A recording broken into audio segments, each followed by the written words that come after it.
Princeton Tiger football is on the air today from Bryant Field on the campus of Princeton High School. It's week 2 of the IHSA football playoffs as the undefeated Princeton Tigers with a record of 10-0 host the Genoa Kingston Cogs, who have a record of 8 wins and 2 losses. It's a cold and windy Saturday afternoon here in Princeton, Illinois as we eagerly await this matchup. And we want to thank our sponsors of Tiger football on Tiger Central Live, and they include Becks, Central Bank, Princeton Redi-Crete, Michlig Energy, and Midland Bank. Also a big thanks to the Princeton Public Schools Foundation.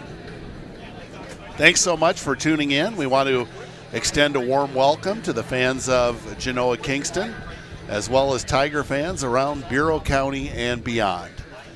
I'm Norm Vandermoon, joined by Princeton High School basketball coach Jason Smith and PHS social studies teacher Brody Anderson. Steve Morton, Princeton's technology advisor, is our producer-director. Steve Gray, an outstanding cameraman, is on hand, along with our student helpers, Austin Gordon and Cail Piper, as our crew is all set to capture these high school football headlines as they are being made. And want to welcome in Brody Anderson. And Brody, I know you've got last week's playoff scores, and plus you'll set us up for today's action, so the floor is yours. Thank you, Norm. Hey, what a great day to be here for Tiger football right here on Tiger Central. Now, we had a whole bunch of playoff games from first-round playoffs last week, and I'm going to roll through them real quick here. So, we had in 1A ball, Lena Winslow, 48, defeat Chicago Richards, 6. Rova, 28 over the Stark County Rebels, 14. Fulton, 38, Aurora Christian, 13. Rockford Lutheran, 35, Anawan Weathersfield, 19. Forreston defeated St. Bede, 46-22. Ottawa Marquette defeated Morrison, 20-6. In 2A ball, Farmington defeated El Paso, 40-30. Rock Ridge defeated Newman, 42-12. Bloomington Central Catholic defeated Mercer County in a very close game, Norm, 27-26. Knoxville defeated Mendon Unity, 33-14. In 3A ball, of course, last week right here on Tiger Central, we saw Princeton defeat Piatone, 56-28. Genoa Kingston, who's here today, defeated Elmwood Brinfield, 16-8. IC Catholic blew out Chicago King 63-0. Stillman Valley defeated Monmouth Roseville 48-33. Seneca defeated Winnebago 48-20. Byron defeated Lyle 52-7. Fairbury Prairie Central defeated Paxton Buckley Loda 57-12. Olympia defeated Bedden 32-21. Eureka defeated Beardstown 49-6. Then in 4A ball, Rochelle defeated Dixon 42-36. Carterville defeated Geneseo 36-7. Springfield Sacred Heart Griffin defeated the Hall Red Devils 55-6. Macomb 28 over Quincy Notre Dame 14. In 5A ball, Sycamore 54, Chicago Westinghouse 13. Sterling defeated Arlington Heights 34-17. Momet Seymour defeated Ottawa 40-14. Metamora defeated Jacksonville 68-34. Morris defeated LaSalle Peru 42-17. Highland defeated Dunlap 50-0. Peoria High defeated Decatur MacArthur 62-14. In 6A ball, Medellin 35, Washington 7. Normal West 21, Danville 0. East St. Louis 71, Oak Lawn 0. In 7A ball, Moline 21, DeKalb 13. Pekin 51, Plainfield Central 14.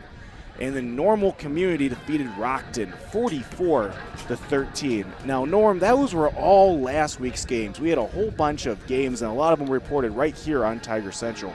But additionally, we have a lot of games being played this afternoon all around our great state. So let's go ahead and run through some of those. Rova at Lena Winslow. Rova is 6-4. Lena Winslow is 10-0. Fulton, who's 8-2, is at Rockford Lutheran, 6-4. Chicago Hope Academy, who's 10-0, is at Forreston, who's 6-4. Ottawa Marquette, who's 9-1, is at Dakota, who's 6-4. In 2A ball, we have Farmington, who's 8-2, at Mora Forsyth, who's 10-0. Rock Ridge, who's 9-1, is at Bloomington Central Catholic, who's 7-3. Knoxville, who's 8-2, is at Bismarck, 10-0. In 3A ball, Genoa Kingston is 8-2, is playing right here at Bryant Field. Stillman Valley, who's 9-1, is playing IC Catholic, who's also 9-1. That's a 3 o'clock game today, Norm. Pecatonica, who's 8-2, is at Reed Cluster, who's 10-0. That game's at 5 o'clock tonight. In a game that was played last night that I actually watched on Seneca's YouTube channel, Byron defeated Seneca 56-21. That was a great game. That was a fun game to watch. Eureka, 8-2 at Williamsville, who's 9-1. St. Joseph Ogden, 7-3, is at Olympia, who's 6-4. In 4A ball, last night, Rochelle defeated Jonesburg 34-22. Springfield Sacred Heart Griffin, who's 10-0, is at Waterloo. That's a 5 o'clock game tonight. Murfreesboro, who's 8-2, is at Macomb, who's 10-0. That game's at 3. And 5A ball, Sycamore, who's 10-0, is at Mandolin, who's 7-3.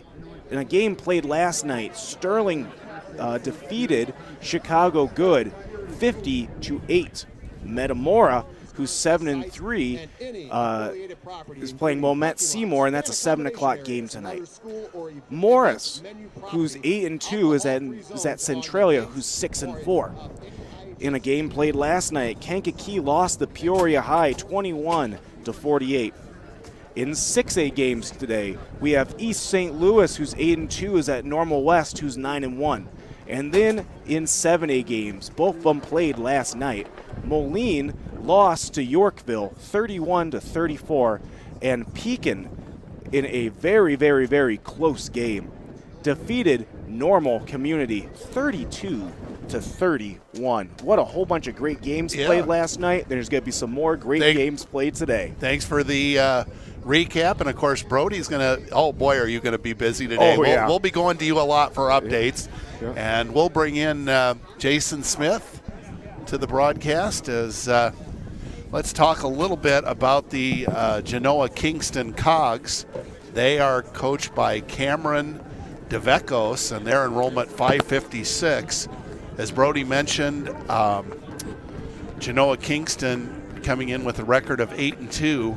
They beat Winnebago 35-20, beat Rockford Lutheran 42-20, beat Poplar Grove 41-19. They lost to Byron 35-15, beat Rock Falls 58-6, beat Oregon 19-0, lost to Dixon 21-13, and since then have won 3 in a row, beating Rockford Christian 44-6, topping Stillman Valley, a very good team, 32-28, and then last week in the playoffs, beating Elmwood Brimfield 16-8. Genoa's population is 5,298 in DeKalb County, and nearby Kingston's population is 1,200. Genoa Kingston High School, I don't know if you've ever driven by there, Schmitty, but it's right in between the two towns. Very beautiful campus. 92 miles away from Princeton High School. Travel time listed at about an hour and a half, providing you take nothing but interstate pretty much.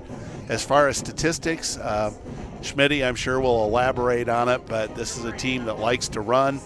And as far as some of their leading rushers, Maddox Lavender, 89 carries, 465 yards, and 7 touchdowns. Brody Engel, 56 attempts, 456 yards, 6 touchdowns. Travin Atterbury, 54 carries, 407 yards, and 3 touchdowns. And Brady Brewick, 88 carries, 413 yards, and 3 touchdowns. And now for a wrap-up, or guess a wrap-up, recap, insight onto the Princeton Tigers. Here is Jason Smith. Thanks, Norm. The Tigers are 10-0, coached by Ryan Pearson, who became the most winningest coach in Tiger history 3 or 4 weeks ago. Their enrollment's 546. Week 1 beat Rock Ridge 41-22. Week 2 beat Orion 60-20. Then went and beat Hall 55-20. Week 4 against Mendota 70-21. Against Kewanee 56-7.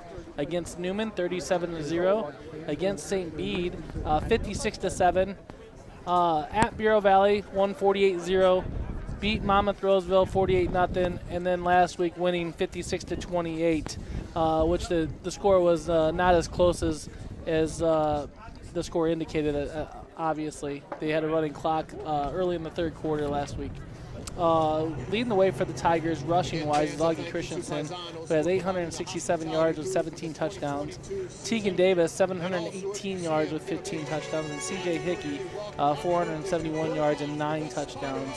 As far as passing goes, Tegan Davis has thrown for 1,479 yards and 19 touchdowns. And I believe after last week became the all-time leading yardage thrower for PHS in history of the Princeton Tiger program with 3,318 yards. So congrats to Tegan on his accolades. Congrats to Coach Pearson on theirs, but I'm sure they're not satisfied right now, Norm. They want more, and they're ready to go today in week 2 of the playoffs. And Schmitty, this game today, certainly not a slam dunk. No, obviously not, Norm. I mean, Genoa Kingston beat a very good Stillman Valley team, I believe, in week 8 or 9, was it? And week 8, yeah, 32-28. Yeah, Stillman Valley was a very good opponent. They beat them, so they're capable of rising to the challenge. Again, I think this is a type of team that if you hold them to third and long situations, fourth and long, I think you're in a good spot. I think even if you get up by 2 touchdowns on them, I think you're in a good spot because, they do have quicker backs and faster backs as opposed to last week against Pecatonica. But I think they're like a 4-yard and call it dust type of team. So if you can get them pinned down early and forcing them to throwing situations, especially in this wind conditions, I think it bodes well for the Princeton Tigers. Should mention the band is not going to perform today in all this wind and cold. And I was, Schmitty, watching warm-ups with interest, and Tegan Davis throwing passes, whether against the wind or with the wind. I don't think the passing game is out of the question today. Tegan seemed to be really accurate. Yeah, I think he knows the difference. When you're against the wind, you got to throw more of a downhill ball, more of a direct pass, line drive, if you will. And I think when you're with the wind, I think you got a chance to throw the ball in the air and let the boys run underneath and catch it. So I think he's smart enough to know the difference. I think Coach Pearson's smart enough to call the plays to favor what we got to do with the wind or against the wind. But I think you're going to see a lot of Augie Christensen and maybe some Tegan Davis running outside the tackle box today. And of course, Norm, as you alluded to earlier about the band, they are actually at the state festival, the KMEA State Festival. So that's why they're not here today. So we wish them the best of luck there.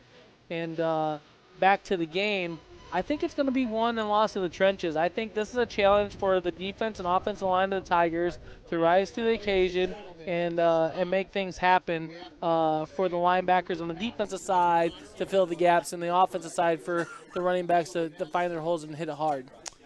Should point out, too, well, we're about to have our national anthem, so we'll be silent here for a moment, and we'll listen for the anthem.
We are about 4 minutes before kickoff. One of the things that we want to point out for those of you watching on the big screen or whatever, or even if you're watching on your phone, we do have two teams with colors who are mainly blue and white today. The Tigers will be wearing the blue jerseys and blue pants. Genoa Kingston with white jerseys and blue pants.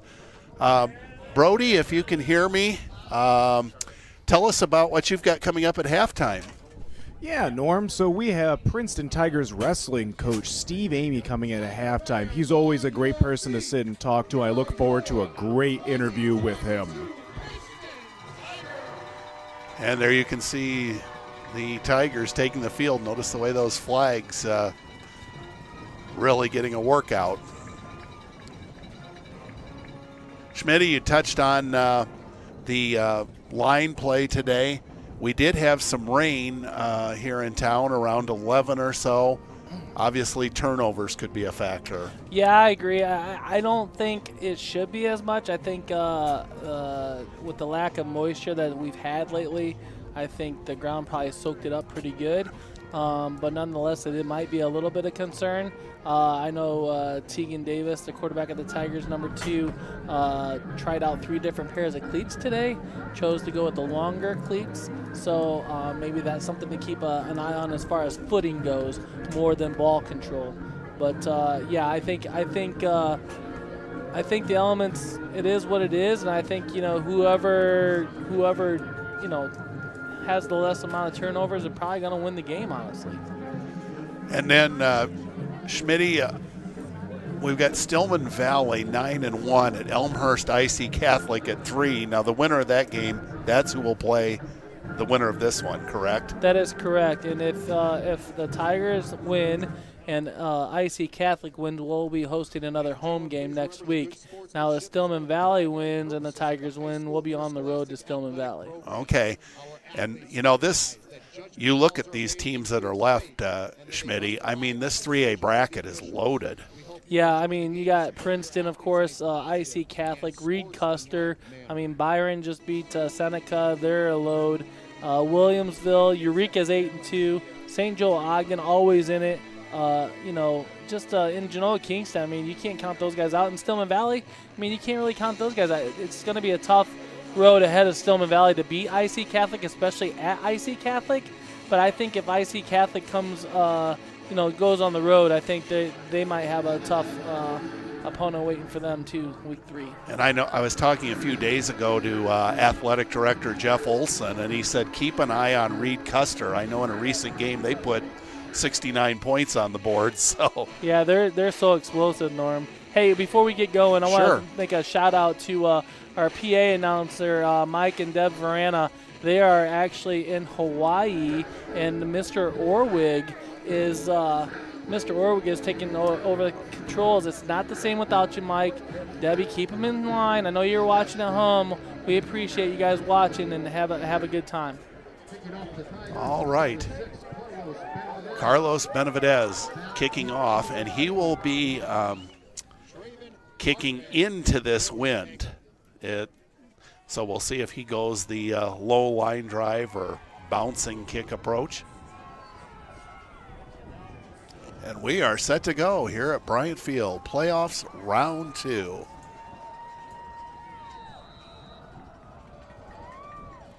And it is a low kick, a short kick, fielded, and the play winds up at about the 36-yard line as Genoa Kingston just falling on it.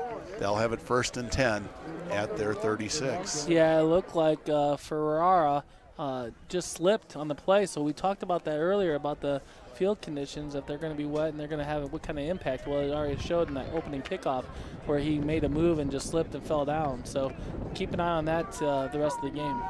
We want to give a real special shout out to our cameraman today, Steve Gray, Cail Piper, and Austin Gordon. They're out there battling the elements. Thank you, fellas. And a first down run by Genoa Kingston is going to pick up about 3, as in on the stop for the Tigers, Payne Miller. And that's exactly what they'll do. They'll run a tight formation. Genoa Kingston will, and that they're happy with those 3 or 4 yards a pop. And they got 4 yards. I call it 3 yards in the play. So bring down 2nd down to 7. That was Traven Atterbury on the carry.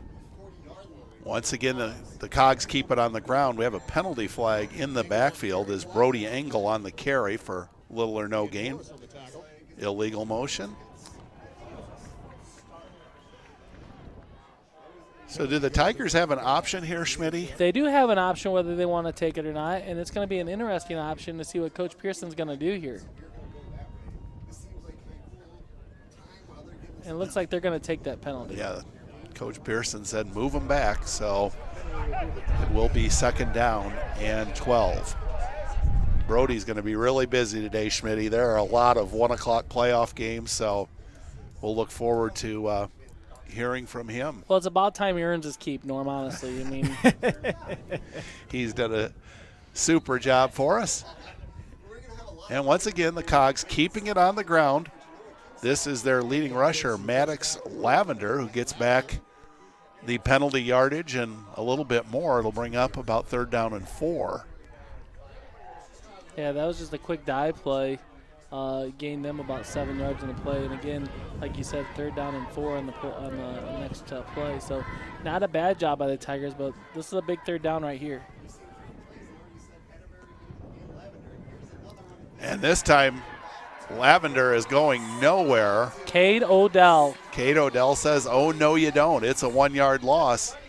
And the Cogs will have to punt. They will have a substantial wind at their back as Augie Christensen drifts back to receive the punt. This is one of those days, Schmitty, where pregame warm-ups are really important. You need to be testing that wind and see how the ball's going to react. Yeah, I'll elaborate on that early or later, Norm. Okay. And the punt, even the wind can't help this one much. It is a short punt, and it is touched down at about the 39-yard line of Princeton. Go ahead with that, Schmitty. So what I thought was interesting pregame is the Tigers took the field, I don't know, probably their normal 45 minutes before game time start, right? And Genoa Kingston did not come out and take the field until about 25 minutes before a pregame, the game starts. So interesting difference of strategies there. I would think you'd want to come out earlier just to test the winds and such, but we'll see if that has any impact on the game today. Yeah, it wasn't just a slight difference. There was a substantial difference of how much later Genoa Kingston came out. All right, Tegan Davis under center. And that's Augie Christensen, and on the tackle for Genoa is Brody Engel. Short gain of about 1 yard or 2. Did want to give a couple of shout outs, say a special hello to Dave Piper, also Charlie Walker, and happy birthday to Pastor Laura. 2nd down and 9 from the 41-yard line of Princeton. Tegan was throwing accurately in spite of the wind. He's going to call his own number. And Davis, it's hard-fought yardage. It'll bring up 3rd down and about 4. Yeah, that was a nice job. Nice design play for Tegan. A quarterback draw or a quarterback trap, if you will. They pulled the guard and the tackle and gained about 5 yards and played 3rd down and 3. Notice this Tiger formation, no wide receivers.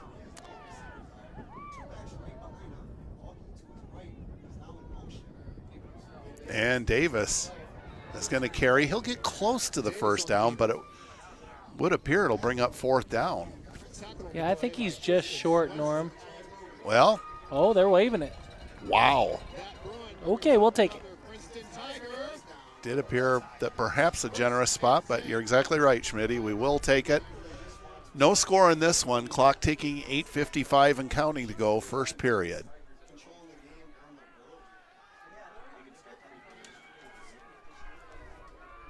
Once again, the Tigers going with no wide receivers. I formation backfield. And the handoff goes to the 2nd man through. And he is stopped. That's Augie Christensen for a 1-yard loss. So it's a cat and mouse game right now early in the game where both teams trying to feel each other out. I think this is a formation we haven't seen much of out of the Tigers, and so wanted to see the adjustments that Genoa Kingston makes to that. And I can tell you right now that there's going to be a play outside the tackle box here pretty soon. I just don't know when that is, but we're gonna be able to test and see how well they can contain it. C.J. Hickey gets the call. He goes off right tackle, and good yardage for C.J. Hickey. He's going to be just short of a first down, and it'll bring up third down and short. Yeah, you could just tell what Coach Pearson was setting up there, where he was setting up an outside run there, and that was the key case right there. 3rd and 2 for the Tigers.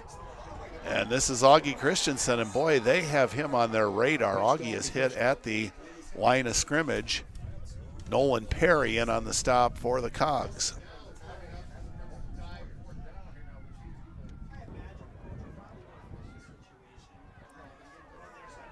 Tigers shuffling some personnel. I see Noah Laporte has checked in.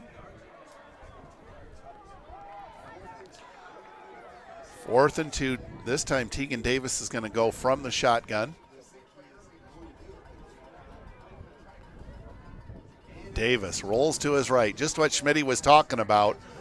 And he is unable to get around the corner, and Genoa Kingston will take over on downs at around the 45-yard line of Genoa Kingston. It takes everybody to block right there, and right there I think if Tegan could do it all over again, he might have cut up and then off of Peacock's block, but chose not to, went outside.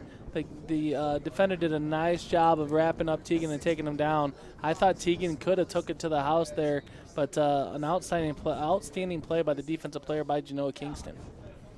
And no doubt that is not the last time we will see that play today. 6:59 to go, first period, no score. And the Cogs pounded on the ground. That's Brady Bewick on the carry. Got about 5. Second down and, well, call it second down and 6 coming up. Yeah, again, a cat and mouse game. You know, it's going to be interesting to see who makes the quicker adjustments, what kind of adjustments are made, and it'll be really interesting to see what happens. Bewick on the carry, goes off left tackle, and he comes up just short of the first down. It'll bring up third down and call it 2. So now the Genoa Kingstons deciding they're going to go off tackle 2 plays in a row, and the Tigers are going to have to adjust on that defensively to close that gap in and make your linebackers feel a little harder. Genoa Kingston has the wind at their back. Nothing fancy here, right up the middle, and it's going to be close to a first down. We'll see. Tackled by a host of Tigers. Down at the bottom of that pile is Brady Bewick, so he's had 3 carries in a row. Are they going to put the chain gang to work, or they're just going to call it short? It's short, 4th down and very short. Tigers unable to convert on 4th down. We'll see what happens with Genoa Kingston. Yeah, big play here for the defensive line for the Tigers. First key is to watch the ball. Do not jump off sides and give them a free first down. Second key is read your keys. Just make a pile if you're the defense line and have the linebackers fill close to the hole. Offset eye backfield, and the handoff goes to the first man through, and he has it by a couple yards or so. Bewick again on the carry. Came into the action, 88 carries, 413 yards. Yeah, I thought the Tigers did a nice job. It's just the line got off the ball a little bit better than the Tigers did, and that's an advantage when you know the snap count. So that was the case in point there. Ruick again on the carry, and good yardage on first down. It'll bring up second down and about 7 as the ball is advanced to the 40 of Princeton. 450 and counting, no score. That's his 5th carry in a row for 15 yards. So they're riding that young man right now. Again, Genoa Kingston with the white shirts and blue pants. Tigers in all blue. And this play is going to go for a loss. Traven Atterbury lost his footing. And also there for Princeton to make sure that play didn't go any further was Ace Christensen. 3rd down and 10. Yeah, I think the turf monster got him a little bit on the combination. I don't think he can run on the outside of the Tigers. The Tigers are pretty fast. It looks like Genoa's pretty fast. It's a pretty good matchup, and I'm so excited to see the rest of the game, that's for sure. Cogs have the wind at their back if they would elect to throw. Ball is fumbled. Who's going to get it? We're waiting for a signal. It looks like Genoa Kingston will retain possession. Recovered by the Cogs. Colton Hins, a lineman, in on that one. But it will bring up 4th down, and Genoa Kingston will punt with the wind at their back as Augie is hanging out down around the 10-yard line to receive this punt. Tigers are watching out for a fake, and here is the punt. It sails way out of bounds, so the officials will have a challenge on where to mark this. Play will result in 1st and 10 for the Princeton Still waiting for an official designation, and they're going to mark it at the 25-yard line. Brody, has anything come in across the wire? Yeah, Norm, I got 3 scores sitting right here in front of me. The first one is Lena Winslow has taken an early lead over Rova 8-0. Rock Ridge has taken an early lead over Bloomington Central Catholic 7-0. And Knoxville and Bismarck. Knoxville 7, Bismarck 6. Back to you guys. Wow. So no surprise there with Lena Winslow, huh, Schmitty? No, they're in it every year. It's an incredible program. 1st and 10 for the Tigers at their 25. And is that Augie underneath all that? I believe it is. Yeah, Augie Christensen picks up about 4. It's been tough sledding for him. No doubt in their scouting report, Genoa Kingston saw, here's a young man that's averaging over 10 yards a carry. We've got to watch him. You know, it just tells me I think Genoa's doing something a little different up front. And the Tigers' blocking scheme is going to have to change just a little bit, and I think you saw some changes there between possessions there. 2nd down and 5. And it's a counter play, and this is going to work out very well. Augie Christensen getting the 1st down. He is out to the 42-yard line as Traven Atterbury in on the stop for Genoa Kingston. We're going to give him about a gain of 13 there on Norm, so as soon as they start containing him, he pops off a run for 13 yards, and that was a great design as they faked the pitch and gave him a counter, and he went off the guard tackle gap and gained off 13 yards on the play. 2:29 to go first period. We're still scoreless. And this is C.J. Hickey spinning, breaking tackles, and Hickey out near the 48-yard line of Princeton. See the replay here, C.J. Hickey just spinning out of a tackle and some hard yards there to give him a gain of 7 on the play to bring down 2nd down and 3. Tigers looking to get into the Cogs territory. And once again, it's C.J. Hickey, and Hickey running very effectively down to the 41-yard line.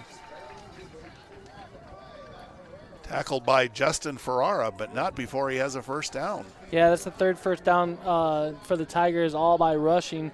And that's 30 carries for 27 yards for C.J. Hickey. So they see something going with C.J. You might as well just ride him while he's hot.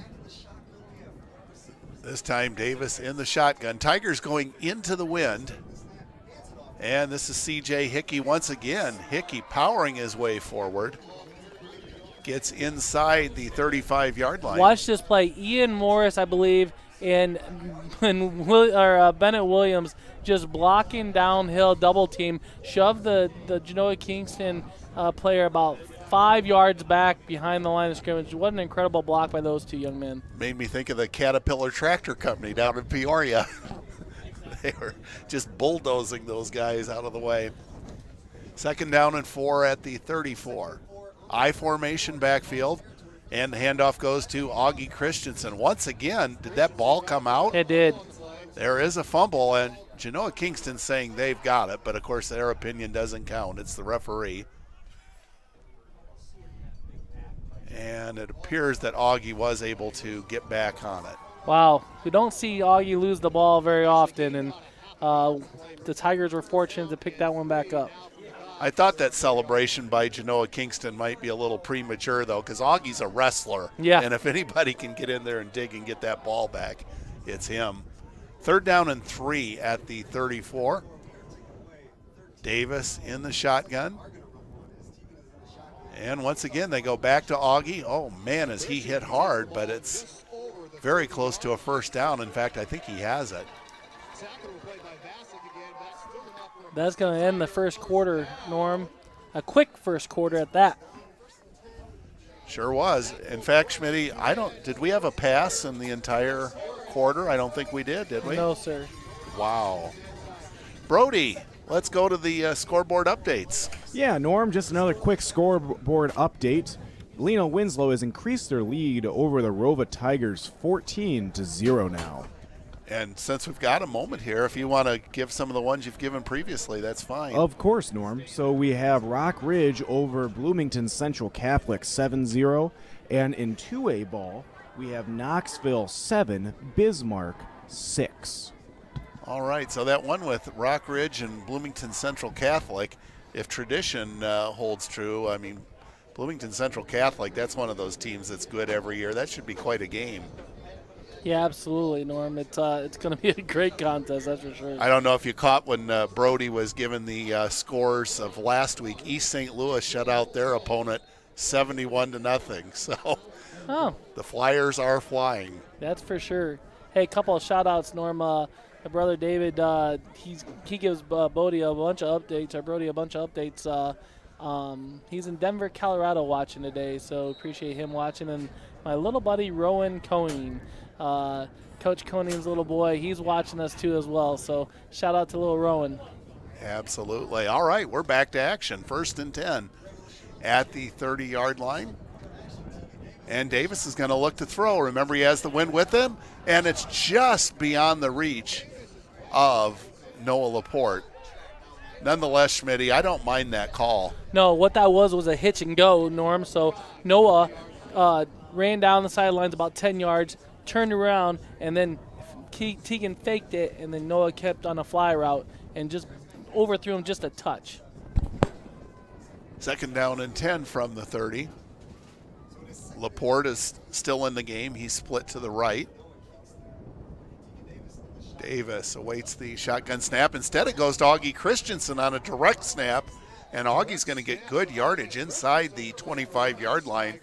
It'll bring up 3rd down and about 4. Yeah, a little trickery there, Norm, as the ball went right to Augie, like you said. It was a great play call, play design by Coach Pearson, and gained them a significant amount of yardage. Like you said, 6, bringing them 3rd down and 4.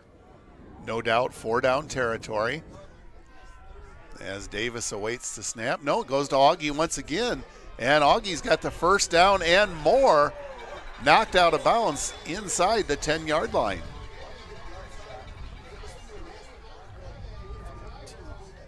As the replay comes along, you just see the direct snap go to Augie, and Tegan Davis and a host of other Tigers are there to lead the way, block through that hole, and Augie doing a nice job showing his speed there. They actually call it the 10-yard line, 1st and goal from the 10. Augie Christensen on the carry, and they mark him down very close to the goal line as he gets down to, we'll see what our friend John Reinhardt goes with, the 1-yard line. Tigers, once again, we've got a penalty, so touchdown or not, this is probably not going to count. We weren't set. I mean, it's a hurry-up offense, but the Tigers got to know that that's what they do in the goal line, to just hurry up and get set and then go. Yeah, and it just cost us a touchdown. You could see Coach Pearson almost immediately, and even though we're a distance away, just by his body language, you could see his arms kind of like, you've got to get set. So here we go, 2nd down and 6, which obviously makes things a little more difficult. It's Augie once again on the direct snap, and he is very close to the goal line. Schmitty, I don't think in previous games in last week or in the regular season, I don't recall the direct snap to the running back. No, it's the first time. Now Davis on the quarterback sneak. He's being pushed by his lineman. Tigers say it's a touchdown. What about the officials? It is. It is a touchdown. Tegan Davis, a 1-yard run with 10:36 to go in the second period. Well, it took them until Tegan was in the back of the end zone for them to call a touchdown. I don't know exactly what they were looking for, but nonetheless, it is a touchdown. Maybe they were thinking about stopping the forward progress or something. I don't know, but a quarterback sneak for Tegan, all set up by Augie Christensen, who's the direct snap play has been working relatively well. Carlos Benavidez with the wind at his back, puts it through, and the Tigers' lead is 7-0.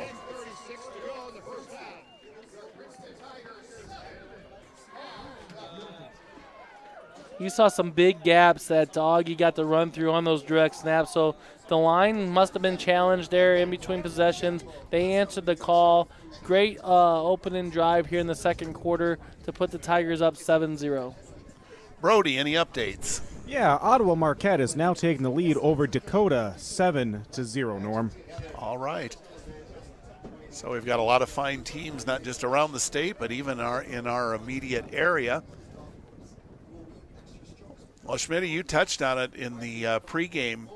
14-0, that could be a big lead today with these conditions. Yeah, I agree. We talked about earlier how Genoa is doing a nice job of stopping Augie on the run, and since then he's got 11 carries altogether for 57 yards, so still 5 yards a carry, so he's really turned it up. And as you can see, the ball falls off the tee on this windy day as Carlos will have the wind to his back, so I'm assuming that he will let loose and try to put one on Central Street. There's the kick, and it sails down to about the goal line. Here come the Cogs on the return. They get it out beyond the 20, and look at that great coverage by the Tigers. Let's see if we can get some of the guys who are in there on that tackle. William Watt, Arthur Burden among those. Of course, Marcy watching from Pittsburgh. We appreciate her watching week in and week out. We sure do. She is a very, very faithful fan. I was talking to our colleague, for basketball, Tiffany Gonigam, and debating about coming to this game, but I have a hunch the wind would be too much for Quimby's little ears. So, Tiffany, glad you're watching. As the Cogs, we have a whistle and a timeout. Timeout taken by Genoa Kingston. A little bit of a curious time for a timeout, Schmitty. They must have not liked what they were lined up in versus what the Tigers are lined up in. So, in the first half, it's not as bad to call those timeouts as opposed to the second half where you kind of need them for the end of the game maybe. Totally agree. We'll go to Brody for score updates.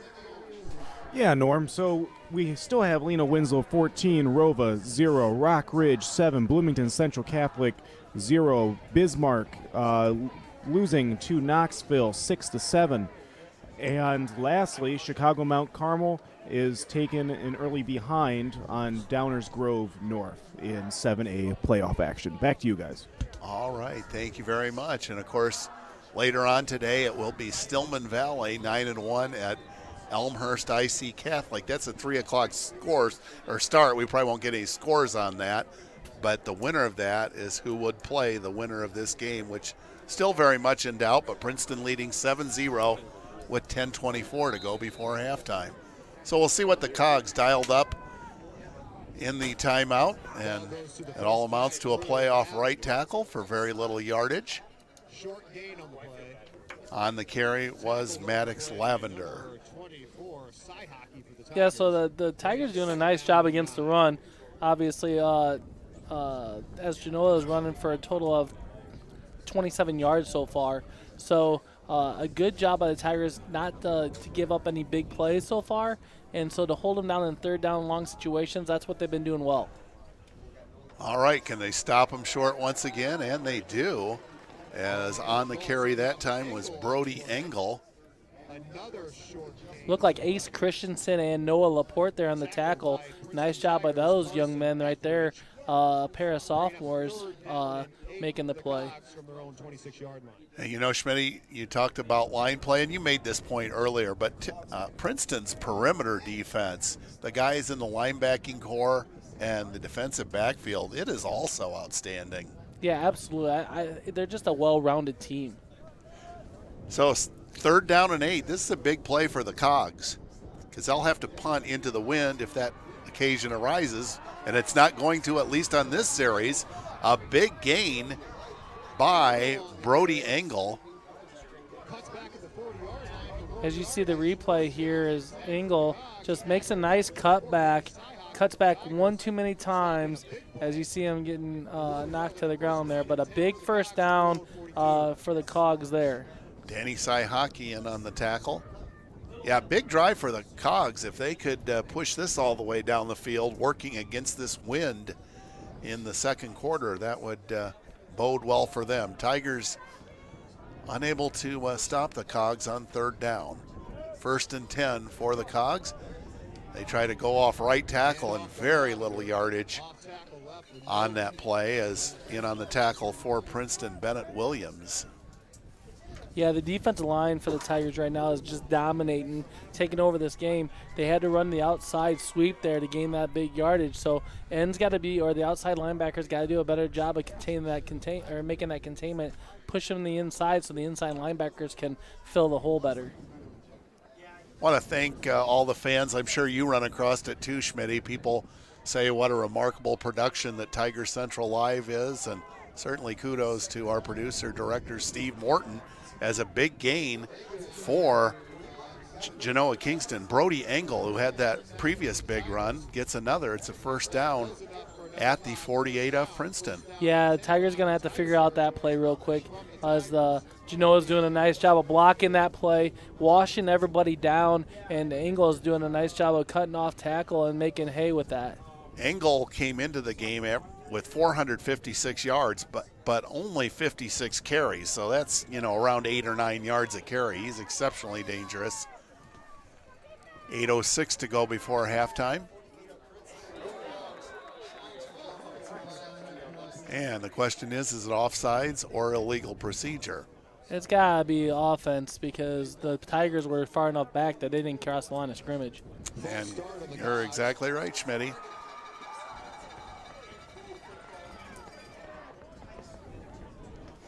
So it'll set up 1st and 15, moves the Cogs back into their own territory. Boy, kudos to our officials today, too, huh, Schmitty? They're earning their money out on that cold gridiron. Absolutely. 1st and 15 at the 47. The Cogs have yet to pass and still haven't, as on the carry that time is Brody Engel, who's been making all the big yardage, but not that time. Ian Morris there with the tackle, and a great job by Ian filling the gap and making that tackle from that linebacker position. So it's a 2nd down and 12 situation, and that's what you want to hold these Cogs into, those long situations. Rapidly moving first half, as by the time this next play goes off, will be just over 7 minutes to go before halftime.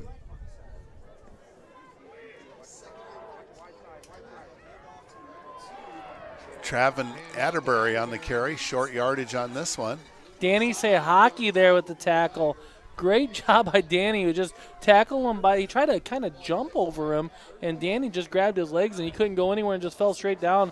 Brings down a 3rd down and 12 situation for the Cogs, which they don't want to be in against a win. I've noticed with Danny Saihaki too, great fundamental tackle. The way he approaches it is textbook. Yeah, I agree. He's always been a fundamental tackler, always wrapping up with his head up. Just a great job by that young man. Well, again, the wind blowing against Genoa Kingston. They have yet to throw the ball, but it's a passing situation. 3rd and 11 at the 50. They're still not going to pass it. And on the carry that time for Genoa Kingston, Nolan Perry. And he is well short of the first down. 4th down at the Tiger 48. But I doubt we see a punt here. Well, as soon as I say that, here comes the punt team.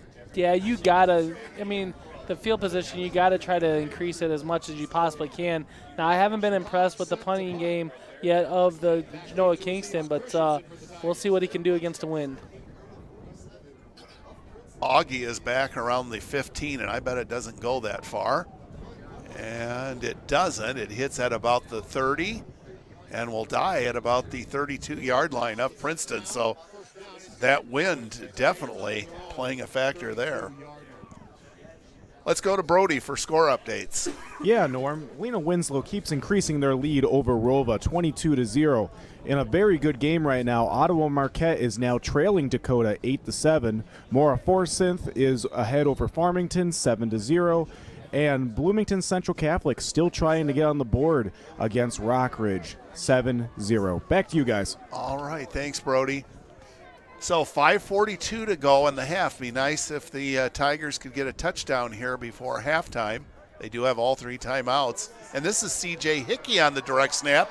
And Hickey loses control of the ball, and I think Genoa Kingston's going to have it at midfield. We'll see. Yes, indeed, that is the case. Number 50 for the Cogs, Evan Thompson with the recovery. Yeah, you can't blame CJ for trying to fight and get those extra yards. As you see a direct snap, and nice job by the offense line. Great job by Tegan Davis there to block ahead, and Noah Laporte just lost a fumble. So unfortunate for the Tigers, but there's going to be some adversity during all playoff games, and this is one right here. So let's see what the Tigers defense can prevail right here or not. 1st and 10 at midfield for Genoa Kingston. This time they go with the shotgun formation. And quarterback's going to run it, but not with much success. Nolan Perry on the carry. Ian Morris, Bennett Williams, Payne Miller, all of them guys with the stop there. So a great job by the Tigers defense. The defensive line doing a great job, getting penetration, and then our linebackers are just filling like crazy. Just a great all-around defensive effort by the Tigers. So 2nd down and 10 from midfield, upcoming for the Cogs. Shout out to Logan Arkles, who's watching from Ellie, Minnesota. I was pronouncing it Eli in the weeks past, and I got corrected on that a couple of weeks ago. So thanks, Logan, for watching, and thanks Sherry Portman for keeping me informed of what's going on. Wishbone formation, and this time the Tigers with great defense once again. Trevin Atterbury on the carry, but they stop him cold. Cade Odell with the tackle that time, and I tell you what, Odell, Williams, Payne Miller, they're man-childs up front, aren't they? For sure. 3rd down and 10 at midfield. Tigers would like to get another possession here before halftime, and if they would get it back, certainly they would have the wind at their back. And how about a long pass to Noah Laporte? I like the sounds of that, Norm. All right. 3rd down and 10 at midfield. Cogs have yet to put the ball in the air, and they're still – oh, we've got a bad pitch. The Cogs able to cover it up. Good work by Trevin Atterbury.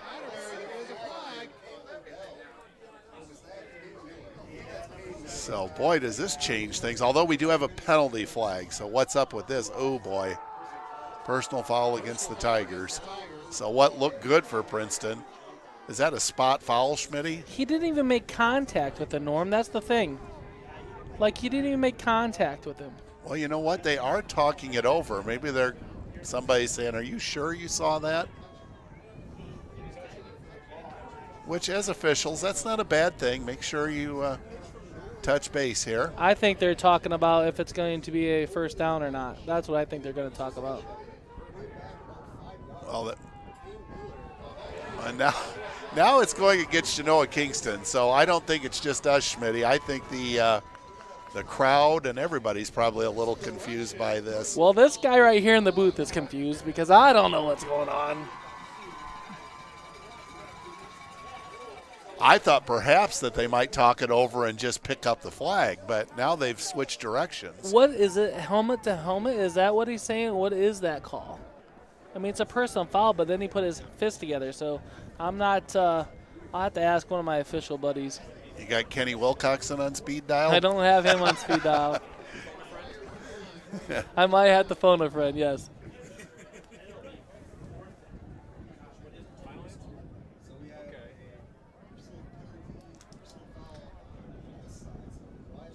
So So, Hey, you're not going to believe this, but we got people watching from Kaysville, Illinois.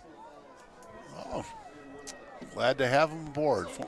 You know you made it big when the Kaysberians tune in. Yeah, former home of the Kaysbere Cougars. My grandmother taught there at one point. Neat. And that Cougars was spelled with a K. So That's right. That signals for a blindside block is what that is. Okay, thank you for that. 4th down and a mile for Genoa Kingston. Here's the punt. Not bad considering it's against the wind. Real nice job, and it's down at about the 26. I'm not sure why the Cog player just didn't let it continue to roll, but at any rate, Princeton will take over with 3:44 to go in the half as we go to Brody for scoreboard updates. Yeah, some more scores are coming in. Lena Winslow is still 22-0 over Rova. Dakota has increased their lead over Ottawa Marquette 16-0. Moore Forsyth 7 over Farmington 6. Rock Ridge has increased their lead over Bloomington Central Catholic 14-0. And lastly, Bismarck has increased their lead over Knoxville 13-7. Back to the action. All right, thanks, Brody. So we'll see what the Tigers do. They have the wind at their back, 1st and 10 at their own 25. 3:44 to work with. Davis is back to throw. He fires away, and it's intended for Noah Laporte, just out of his reach, but we do have a penalty flag. It's going to be a holding call. So we hadn't heard much from the officials, and now on consecutive plays we have flags.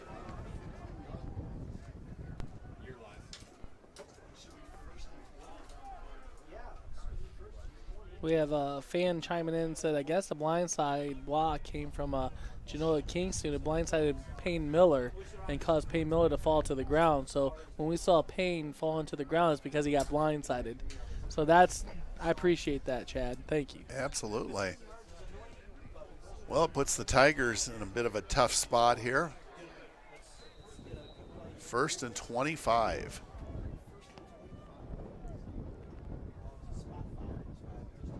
It's the direct snap to Augie Christensen, and this time Genoa Kingston is on to it as they limit that to about 5 yards. Gain of about 5 on the play. We have 2nd down and 20 for the Tigers. 2nd down and 20 coming up for the Tigers at their 15-yard line. Clock definitely a factor. 3:18 and counting. Oh, a bad snap. This one's going into the end zone, and it is going to be a safety. It is a safety. Augie Christensen covering that one up, so 2 points for the Cogs. I guess if there's a bright spot there, Schmitty, it could have been a touchdown for Genoa Kingston. Yeah, Augie did a nice job, picked it up and tried to run with it, get it out of the end zone. Just the Cogs were there to jump on it, and it's a 7-2 ball game. All right, so the Tigers can either punt or kick off from the 20-yard line. And maybe with the way this wind is, well, Coach Pearson knows best. But boy, if you could get a punt up in the air, you would think it would sail for a long, long way. But of course, we have a great kicker in Carlos Benavidez. 7-2 our score, and no, you're not watching baseball. Just 3 minutes to go in the second quarter, and the game has flown by. Brody, any updates? Yeah, Lena Winslow again has increased their lead over Rova. It's now 30-0, and Fulton is on the board against Rockford Lutheran 6-0. Back to you guys. All right, way to go, Steamers. Always kind of got to root for conference teams. Of course, they're not in our conference anymore, but they were for a long time. But Pat Lower does such a great job coaching up there. Tigers are going to go by way of kickoff. Carlos Benavidez. It's actually a low kick, but boy, that bounce, well, it goes out of bounds. That's a penalty. And I'm not sure how this shakes out. Do you know, Schmitty? Is it just 15 yards from the spot? It's a little different than when it's a normal kickoff. Yeah, I'm not sure how that works out. Can they decline it and make you re-kick and take the penalty on the kickoff? I think you can do that. And that looks like exactly what's going to happen.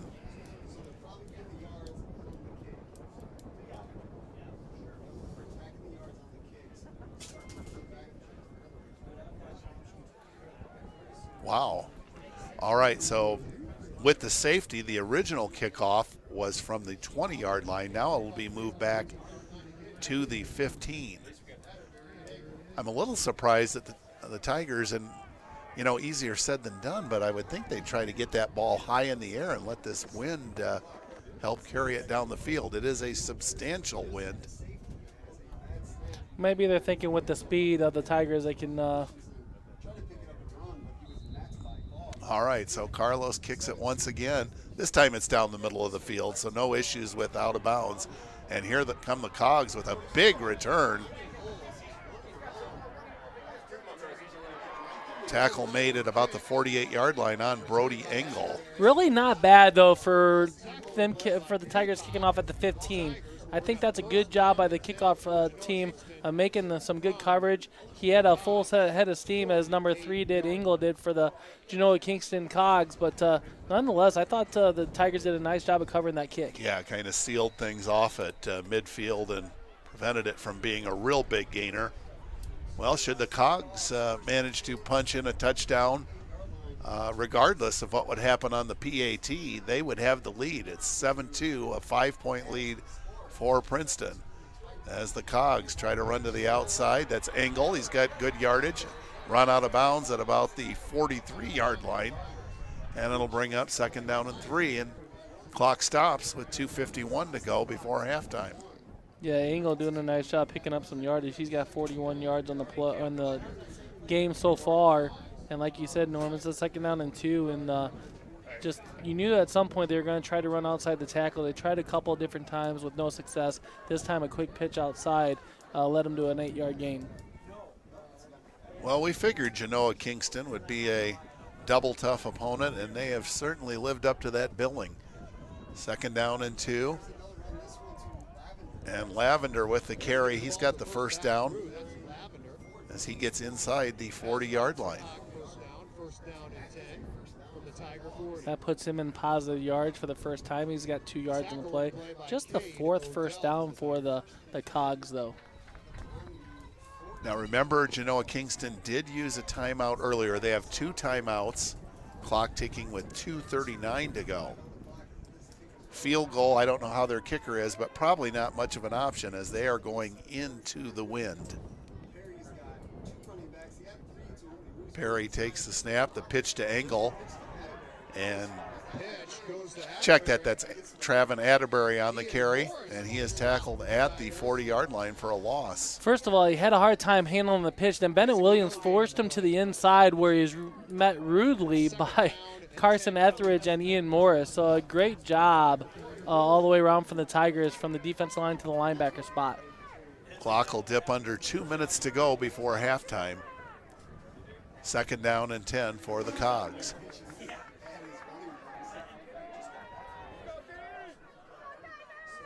Nothing fancy here, right up the middle for the Cogs. And a big scrum at about the 35-yard line where the officials will whistle this one dead. On the carry, it was Maddox Lavender. Shout out to Doug Saylor, former PHS standout, watching from the Rocky Top. Appreciate you watching. Mama Jags and Sister Shannon watching from Ohio, or Hawaii, not Ohio. Whoa, that's a big difference. Have fun in Hawaii. And this time the Tigers, great defense, as in on that stop, Ian Morris, among others. Timeout, Cogs. Timeout, Tigers. Tigers are going to take a timeout here with 1:03 to go before halftime. 4th and 6 coming up for Genoa Kingston. Cogs got an interesting decision to make here on 4th down, Norm, whether they want to go for it here or punt it down in the Tiger territory even more to make it a minute challenge for them to have a successful drive with only a minute to go. Granted, they'll have 2 timeouts, but it's going to be an interesting call coming up. I think I would go for it. How about you? No, I kick it. All kick it only because you'd be within a minute challenging the Tigers to maybe have a fumbled snap like they did the last time. I would probably kick it. Brody, you want to eke a score in there? Well, I'll tell you what first. I'll go for it. Okay. So Anyway, Lino Winslow has increased their lead over Rova 38-0. There's still 9 minutes left in the second on that one. And Dakota has increased their lead over Ottawa Marquette 22-7 with about 5 minutes left in the second.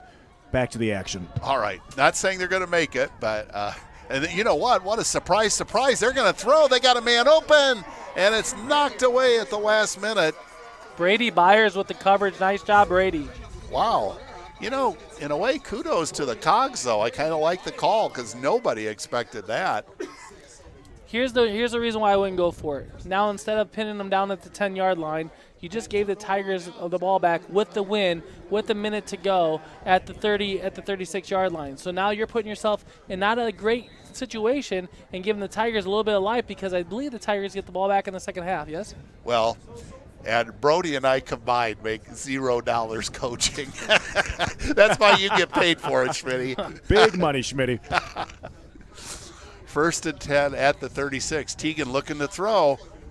Gets away momentarily. Now he's going to tuck and run.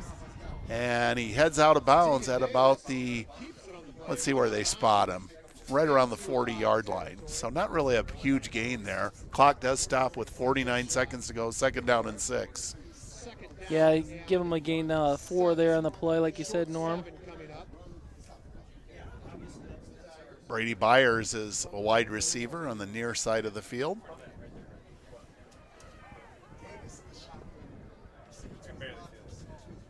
Teagan awaits the shotgun snap.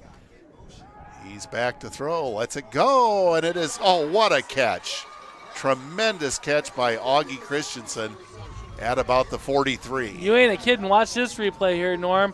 Augie went up to get it, and it was a nice throw, a great catch by Augie. 43 seconds to go.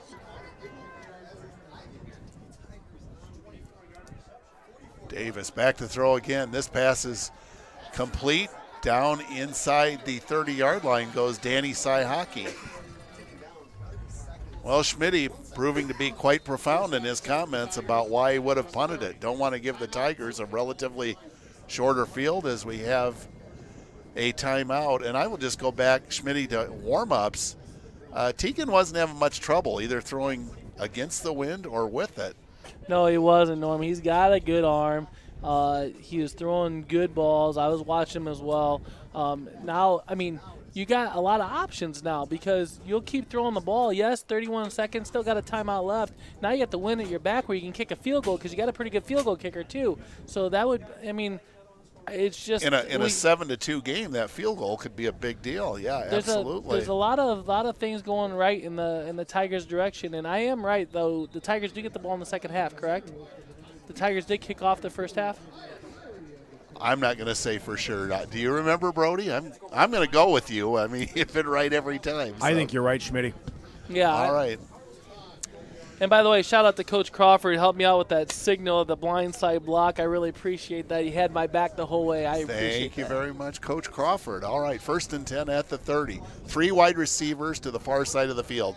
Davis fires away. The receiver, Brady Byers, is on the ground, but apparently just slipped. No penalty flag. Byers just slipped on the play, but you know that really doesn't help or hurt the Tigers at all. I don't know if he could have got out of bounds there. Probably had to burn a timeout. Play wasn't going to go for much anyways, and now you got the clock stopped with 28 seconds to go. Excellent point. Yeah, really no harm done. Danny Saihaki, the wide receiver, to the near side of the field. Davis back to throw. He's under heavy pressure. They set up a screen to Augie Christensen, and Augie, as Schmitty touched on, gets out of bounds. That'll stop the clock with 22 seconds to go. So what's going on is Genoa Kingston's blitzing their linebackers left and right? And so what that sets up is like a little dump like you just saw right there to Augie Christensen, who's the back out of the backfield, who's like a screen pass type deal, but it gains you a pick up 9 yards, and now you're at the 21-yard line. So a great play call by the coaching staff of the Tigers. Davis back to throw under heavy pressure. Again, it's a screen, but this time it's to Noah Laporte, and it is a touchdown from 21 yards out with 15 seconds to go in the half. Noah Laporte from Teagan Davis. And boys, that's why you don't go for it on 4th down right there. But we appreciate it. We really do. As you see the screen pass set up, as they took advantage of Genoa Kingston blitzing, Coach Pearson saw it. Obviously, if an idiot like me is up here in the booth could see it, he's seeing it naturally. Calls a great screen play to Noah Laporte. Touchdown Tigers on the board, 13-2 pending the extra kick. I'm so pumped.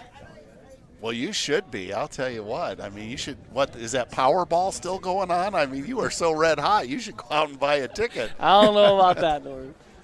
Brody, you got a quick score update for us. Lena Winslow keeps increasing their lead over Rova, 46-0. Mora Forsyth 19, Farmington 6, and Knoxville is now taking the lead back from Bismarck 14-13. Back to you guys. Schmitty, did you go to that playoff game several years ago when Bureau Valley played at Lena Winslow? I did. Yeah, that is probably one of the most picturesque football fields you will ever see. It was. Trees all around it and the change of the seasons, the colors. And there was like a park behind one of the end zones. Absolutely beautiful. All right, so Tigers up 13-2. What will they do? Will they kick the PAT? They do have the wind at their back, but I don't see Carlos. I think they're going to go for 2 here.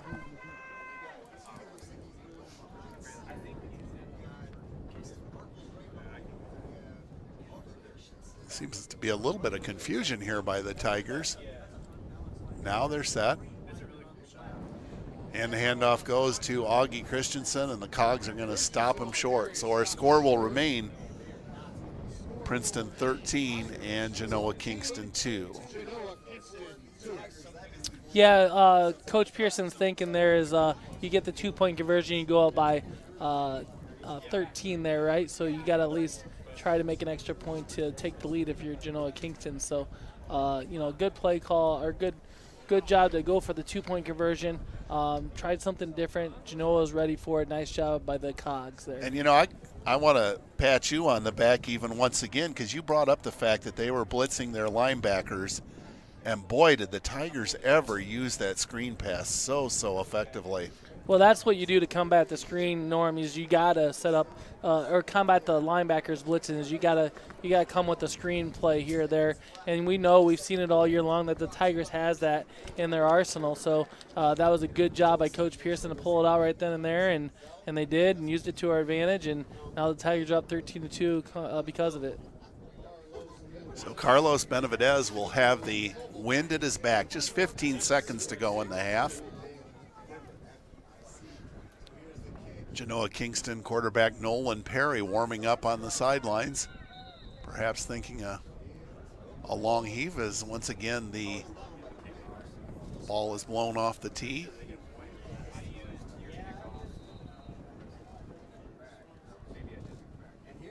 Benavidez with a low kick that's going to stay in bounds.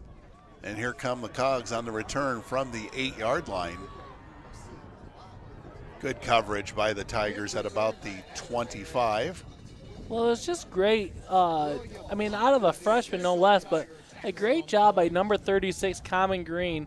His job on the outside of a kickoff is just to turn the guy in, and he held his ground. And Genoa had to turn in there and brought a host of Tigers in to make the tackle.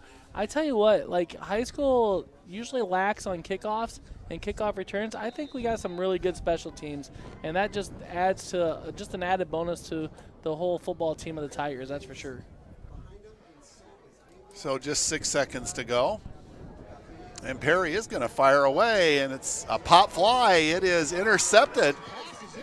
Is that Tegan that has that? Yep, Tegan Davis. Tegan Davis on the pick, and that will end the half. It is Princeton 13 and Genoa Kingston 2. Brody will be interviewing Coach Steve Amy at halftime. Schmitty will have some stats for us. So, and plus we'll hit the scoreboard once again before we return to third quarter action. I'm going to give up my headset here, and we'll let Brody take over here in just a moment. It's nicer in here. That's it.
And we're back on a cold and windy afternoon at Bryant Field. Joining with me today for our halftime interview is Coach Steve Amy. Coach, thanks for coming up. Yeah, thanks for having me. It's about a lot warmer up here than what it is down there, isn't it? It's nice up here. I should just stay up here the rest of the game. Now you're running the horns, aren't you, Yeah, down there? I get to have fun when being noisy down there. I know. It's great. I'll tell you what, that is a nice addition to our program out here. That's a few for more sure. scores, it'd be a lot better. But We're working on it.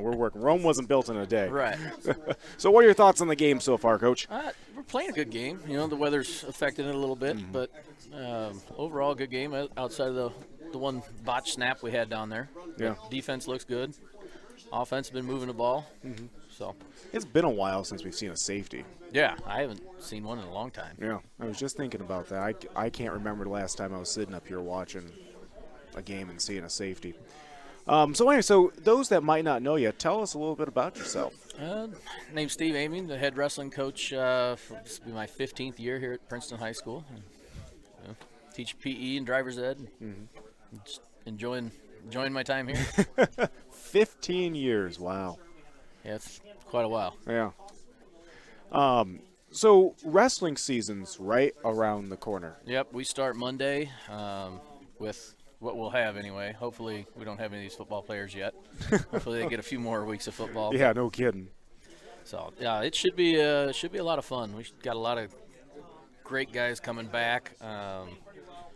Ace Christensen, returning state qualifier. Got quite a few sectional qualifiers coming back, and then got a lot of guys that just have wrestled a long time through Tiger Town and Logan's program. Some really good incoming freshmen, like Casey Etheridge, who was a state champ last year in 8th grade, and Augusta Swanson, who took 3rd. So it's exciting. It's going to be fun. You know, we really have a great feeder program here in our community between Tiger Town and what they have at Logan. We do. It's a lot of time, but it's a lot of fun being around all those little guys and just teaching them the joy of the sport. Yeah, start them young and then build up from Right. there. That's for sure. So Ace Christensen's coming back. He's a state qualifier. Yep. He did a phenomenal job last year. Do we think he has the potential again to go back to state this year? Yeah, definitely got the potential. He was close to placing last year. A couple things go different in his first match, and he ends up placing down there. And we had the guy pinned, but didn't get the call. Sure. And that happens. Oh, yeah. But yeah, he's got a shot at being on the podium, and his big brother Augie does too. Big brother Augie's pretty good. Yeah. We really enjoy watching the Christensen boys up here. They are great athletes. Yeah, they're a lot of fun to be around. Yeah, the whole family is full of great athletes, Yeah, that's they for are. sure. So what are some things that we can build on for our wrestling program between last year to this year? It's mainly experience. We've got a lot of guys coming back that are experienced, but they're still young. We've got a good core group of freshmen and sophomores. And when you're wrestling at the varsity level, it's the age kind of plays a little bit of a factor in that, some of it. But hopefully, guys like Carson Etheridge and Augie, the older guys on the team, can bring those guys up to that level pretty quick. Yeah, I was just wondering. So tell me about some of these incoming freshmen that you have coming into the program. Got Augustus Swanson. He wrestles all the time. He was Great kid. I have him in class. good runner. He was qualified for sectional in the cross country. But he's awesome kid. Works hard. You got Casey Etheridge, who's the same. He's playing a lot of varsity football out here as a freshman. Yeah. He's a stud. He's a IHSA state champ for Logan last year. Yes, that's right. We got Rhett Pearson. There's a whole mix of guys that have really put a lot of time in, and I can't wait. Yeah. excited. We really have some good days ahead of us, I think, in We do. our PHS wrestling do. program. And I think it's all sports right now. We got just a great group of kids in the building that enjoy working hard Yeah. and competing. Norm once said on the air on Tiger Central, he goes, this is a really great time to be a Tiger fan, not only for football or wrestling, but all around the board. All around. I mean, basketball should be pretty good this year, I would imagine. Yeah. Anytime you get to watch Tegan do anything, Oh, yeah. it's kind of special. But there's a lot of guys around him, so that'll be It'll be a lot of fun. Yeah. Girls team, they got a lot of people back from last year's Yeah. good season. Yeah. Yeah, I really think we're going to have some great winter sports coming ahead, and that'll lead us to some great spring sports here Yeah. early next year. Definitely. So there we have it. Well, all right, Coach, thanks for coming up today. Yeah, I thanks for really having me. appreciate it. We're going to go through some stats and go through some scores real quick. So Perfect. why don't you hand that microphone back to Norm, and thanks again for coming up. All right. Thank you. Anyway, thanks again, Coach, for coming up. I'm going to roll through some scores real quick on what I have on the board right now.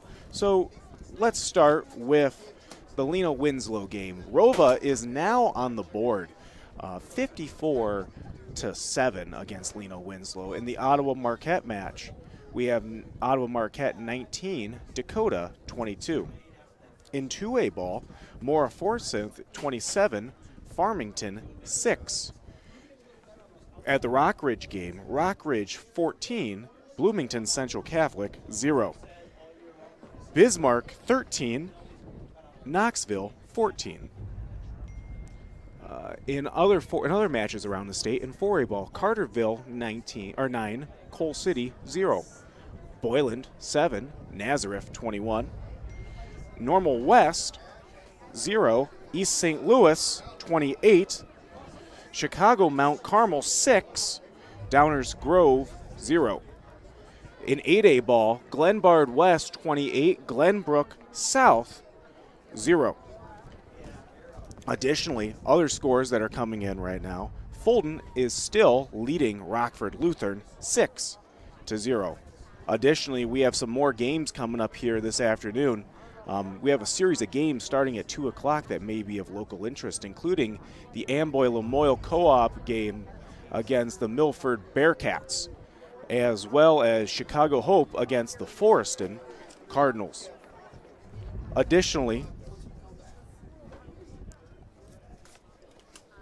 in games from last week, we had Lena Winslow 48, Chicago Richards 6, Rova 28, Stark County 14. Fulton 38, Aurora Christian 13. Rockford Lutheran 35, Anawan Weathersfield 19. Forreston 46, St. Bede 22. Ottawa Marquette 20, Morrison 6. Farmington beat El Paso 40-30. Rock Ridge 42, Newman 12. Bloomington Central Catholic 27, Mercer County 26. Knoxville 33, Mendon Unity 14.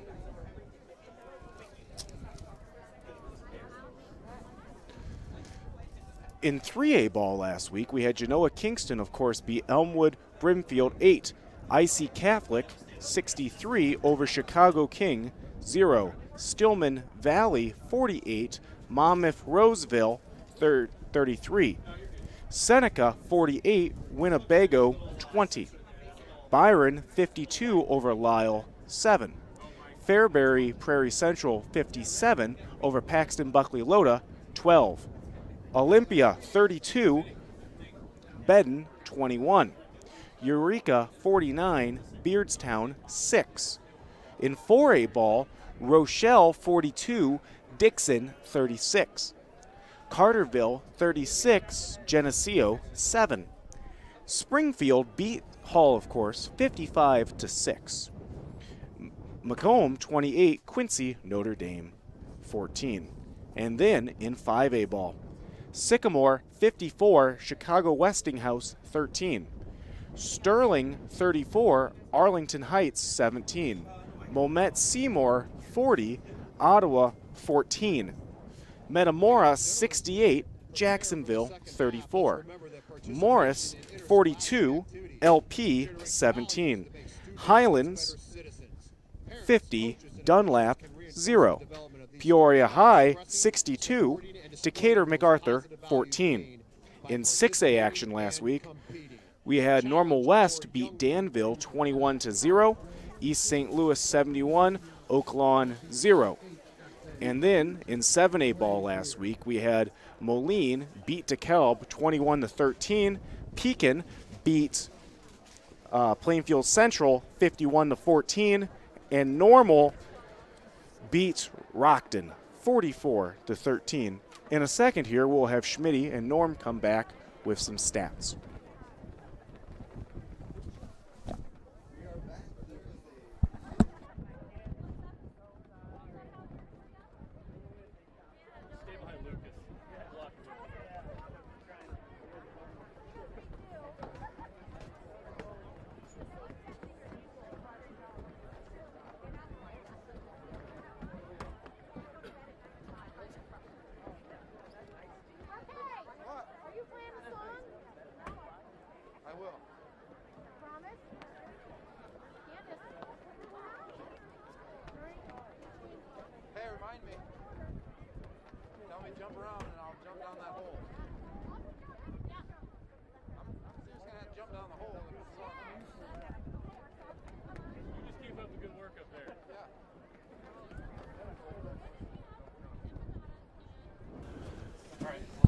And we're back here live at Tiger Central, on Tiger Central Live, waiting on the halftime. I got some halftime statistics for you.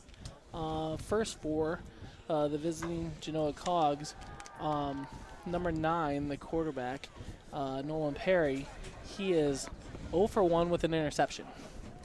So he's actually 1 for 1, Norm, I think, but 0 for 1 statistically. I don't know how you want to put that. The ball never hit the ground. It never we know hit the that. ground, no. Arterberry's got 12 yards. Engel's got 38. He leads the way. And number 36, Brady Bruick, has got 15 yards. So the Tigers doing a nice job of keeping Genoa Kingston Cogs in check on the run game with holding them to 4 rushing first downs. They have 2 penalties for 10 yards. For the Tigers, Tegan Davis is 4 for 6 for 65 yards in the touchdown. That touchdown going to a 21-yard pass to Noah Laporte, who has 1 catch for 21 yards. Saihaki's got 1 catch for 16 yards, and Augie Christensen's got 2 catches for 25 yards. Leading the way rushing attack-wise, Augie Christensen's got 62 yards on the ground.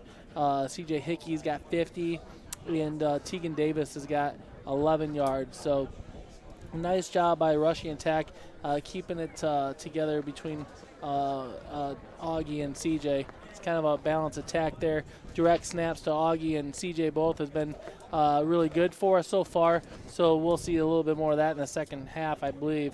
The Tigers has 10 first downs, 6 by rush, 4 by pass in the air. And then the scoring drives are as follows. 10:36 to go in the second quarter. Davis with the 1-yard run. Benavidez's kick was good, 7-0. And then there was a snap that was an errant snap by the Tigers. Augie Christensen gets it in the end zone, gets tackled in the end zone for a safety with the 3:07 to go in the second quarter to bring the score 7-2 Tigers.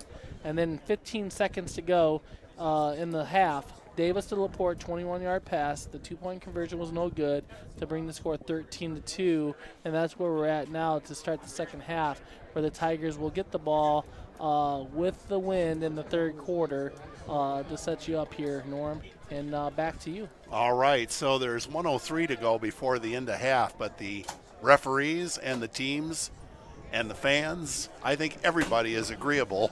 It's cold. Let's get playing. So, as Schmitty mentioned, Genoa Kingston will be kicking off. Great job on the stats, by the way. Really appreciate it. Thank you. Brody, thanks for your work at halftime with the scoreboard updates and the interview with Coach Steve Amy. Yeah, winter sports, not all that far from getting rolling at PHS. I believe the girls' basketball tournament here at Princeton begins the 14th of November. So not far away at all. A short kick, and the Tigers are going to have Brady Byers on the receiving end of that one, and Brady powers his way ahead and gets up near the 40-yard line. Great job by Byers, not only to keep his feet moving and gaining some yardage, but just to hang on to that football, because the the Cogs were just tugging and pulling away on that football, but he came away with it. Nice job, Byers. Yeah, that's a great job by Brady Byers, as you said, because that's the downside when you're surrounded by other players and you're still on your feet. You're vulnerable to have that ball taken away. Tegan Davis in the shotgun. And it's a counter play. And on the carry, Carson Etheridge for about a gain of a yard. That was a good play. Carson got tripped up right at the line of scrimmage and couldn't keep his feet, or else he might have been going for about 10, 15 yards on the play. But a little element by surprise, because that's Carson's first carry of the game, maybe the season. 2nd down and 9 from the 40. Now Augie on the direct snap. He's got 5 yards. He's got 10 yards. He's got 15, 20, 25, 30, about 33 yards on that carry for Augie Christensen. Will be first down Tigers in Genoa Kingston territory. You know, Augie doing a nice job reading his blocks in the front of the offensive line. The Tigers doing a great job, but your quarterback's leading the way to block ahead, and he sprung Augie loose just for an extra 15 yards. So Tegan Davis doing it all, not only just at the quarterback position, but blocking for him too. And it's Augie on the direct snap again. They're going to keep running it until the Cogs can figure it out. And Augie gets down to about the 25-yard line. It'll bring up 2nd and 7. I'm sure that, the coaching staff at Genoa Kingston talked over about the direct snap play, and I guess it's easier to defend than said because, Augie getting 33 yards there and 3 yards here, so 36 yards in 2 plays. And like you said, Tegan Davis is a good lead blocker too. Once again, Christensen with it. Christensen to the 25, to the 20. Inside the 15, gets down to about the 12-yard line. We do have a penalty flag, and you have a hunch this is going to go against the Tigers. It's going to be a block in the back by Preston Arkles, I believe. Just got to know that you can't do that at that point in time.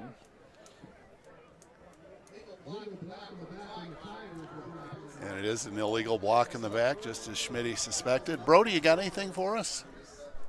Yeah, one just came right across right now. In that Amboy 8-man game right now, Amboy has fallen behind Milford 0-8, but that game's just started. We're about 5 minutes into the first in that one. I believe that Milford actually beat Amboy during the regular season, so. They did, Norm. Okay. All right, so the chain gang walking backwards, and we'll set up the next play for you once the ball is set. Shout out to Matt Reynolds, who's watching from the nuclear plant. We appreciate you watching, and be safe over there at the nuclear plant.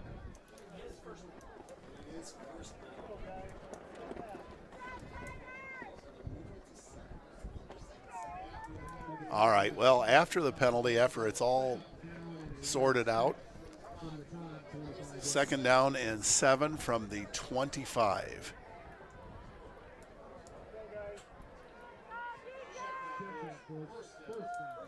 Now they switch it to first down. Okay, well, better for the Tigers. Tegan's going to go under center this time.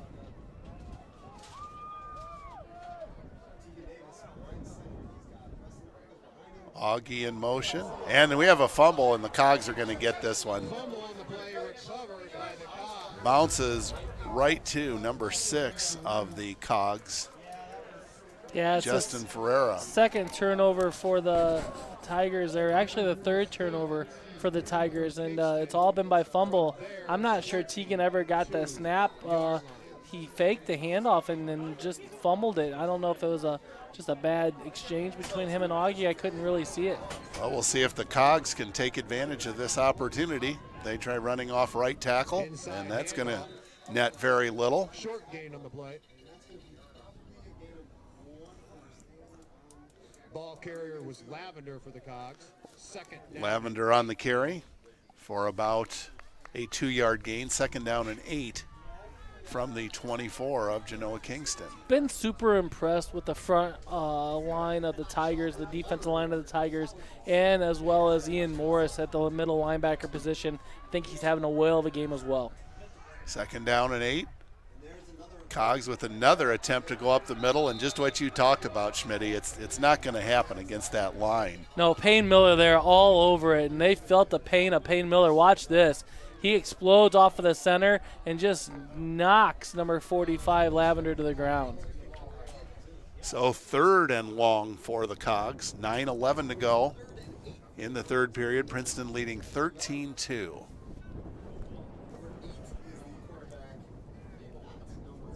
Should the Cogs have to punt on this possession, they would be punting into a strong wind.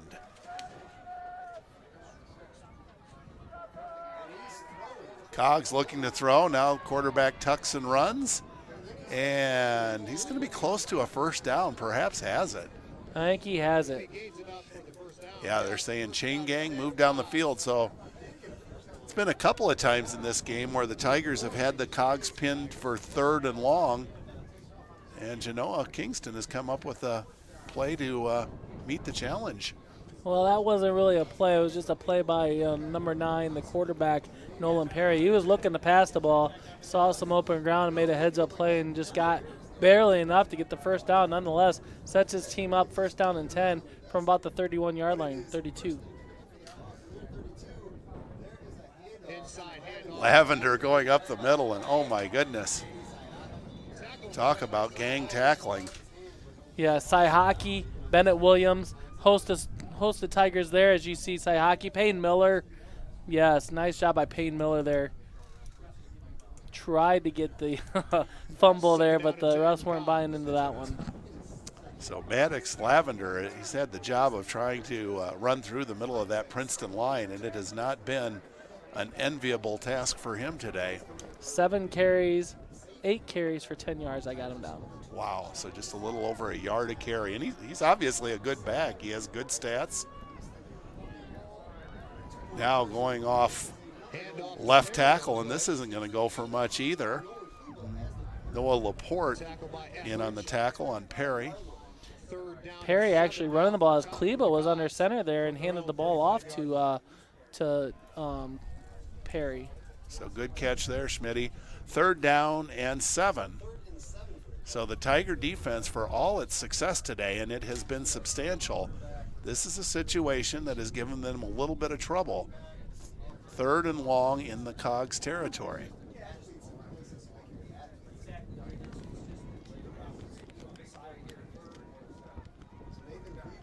Wishbone formation, and here comes the run right up the middle. It's not going to work. Maybe a yard or 2 on the gain.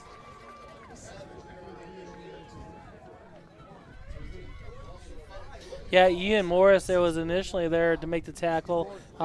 Slowed up number 9, Perry, but the Cogs are punting. Tigers should be able to field this punt against the wind. Should have good field position to start out this second drive in the second half. Big shout out to our cameramen today, Steve Gray, Austin Gordon, Cail Piper. The elements are rough, so thank you, gentlemen, for enduring the cold. Short punt. And just beyond midfield, Tigers will take over at their own 49-yard line. In case you just tuned in or you're from out of the area, if anybody in Bureau County would be well aware, that punt was against the wind.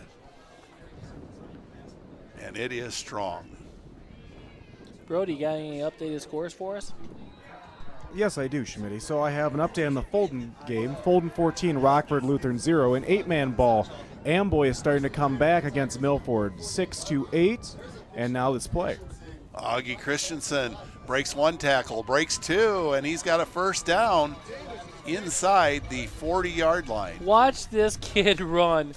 Ian Morris out leading the blade of block for him, but Augie is not to be denied. A nice 1st down run for that young man. He's over the century mark with 111 yards rushing.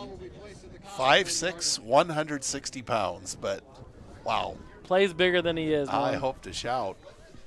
1st and 10 at the 40 of Genoa Kingston.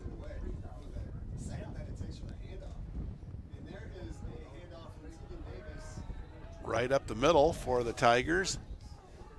Looks like Arkles. Preston Arkle's getting a carry. Picks up 5, second down and 5 at the 35. 6 now for the Tigers. Ball placed on the 36-yard line. Noah Laporte is split wide to the far side of the field. And penalty flag comes in. Offsides penalty on the Cogs. Wow, offsides on Genoa Kingston, so this'll, it's 2nd and 5. Depending on how they mark this, it'll either be a first down or very, very close. Penalty yardage is marked off. I think that should be a first down. Nope. Yeah, just by inches. Okay. Can't be by much. Hey, how about the old Aaron Rodgers thing? Hike it and then throw it long to Noah Laporte and just see what happens here. Almost like a free play. Nope, gonna stay conservative, and that's a good call. Augie Christensen with a substantial gain picks up the first down. You know, Norm, I don't know if that's necessarily conservative with Augie running the ball. That's true, too. A guy who's averaged coming into the game over 10 yards a carry, which is just absolutely incredible. 1st and 10 at the 23. 4:40 to go in the third period. Princeton leading 13-2. Now Teagan's going to call his own number. Crashes ahead, breaks a couple tackles, and even the referee is in on that big pile. Yeah, we'll give him an assisted tackle for that one, I think. He doesn't mean to get in the way, but he got in the way. In some respects, it's a wonder it doesn't happen more often. I agree with that. 2nd down and 1 for the Tigers at the 14 of Genoa Kingston. Oh, fumble again.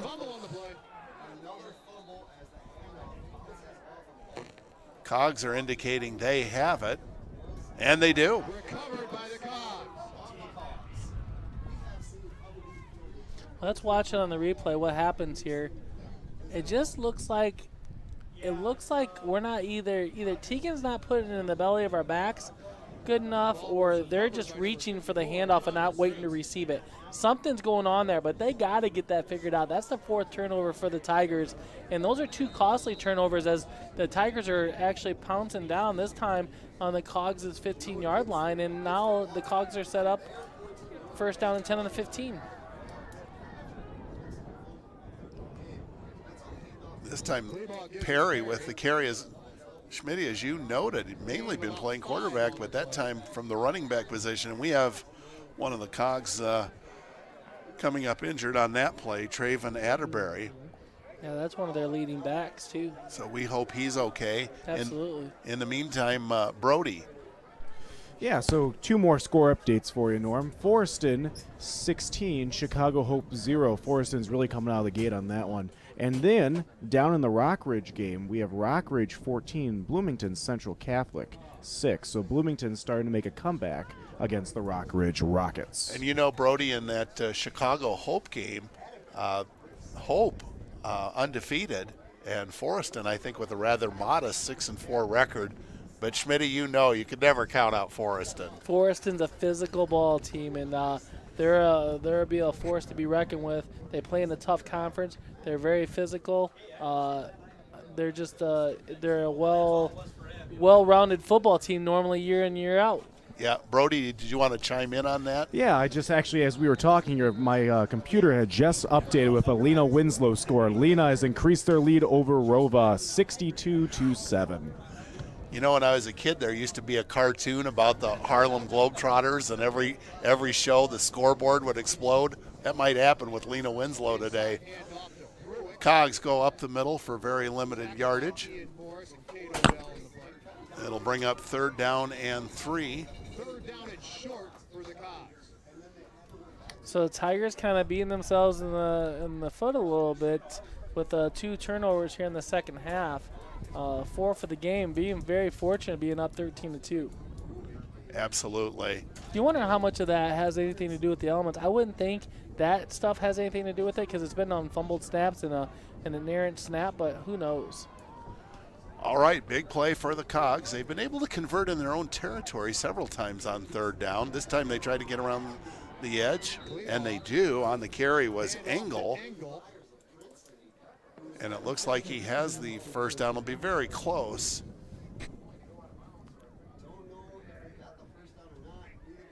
And they're going to call for the chain gang, I do believe.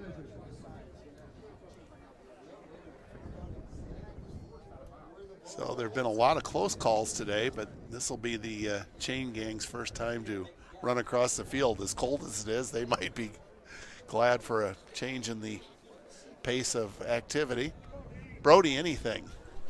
Yeah, Milford has just increased their lead over Amboy in 8-man ball. Amboy 6, Milford 14. And then in 5A ball, Sycamore, I have a score for this, Sycamore 14, Carmel 0. And of course, Sycamore undefeated in competition this year, much like the Princeton Tigers. And the Cogs have the first down.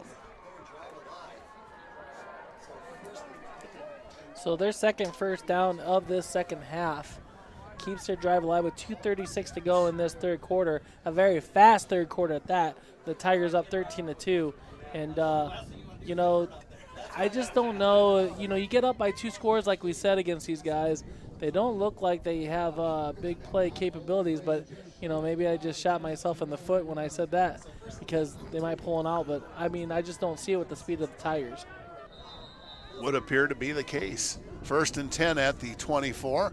The Cogs run off right tackle. That time Brady Brewick on the carry. Tegan Davis there with the tackle. Bring up second down, and we'll call it 6 to go.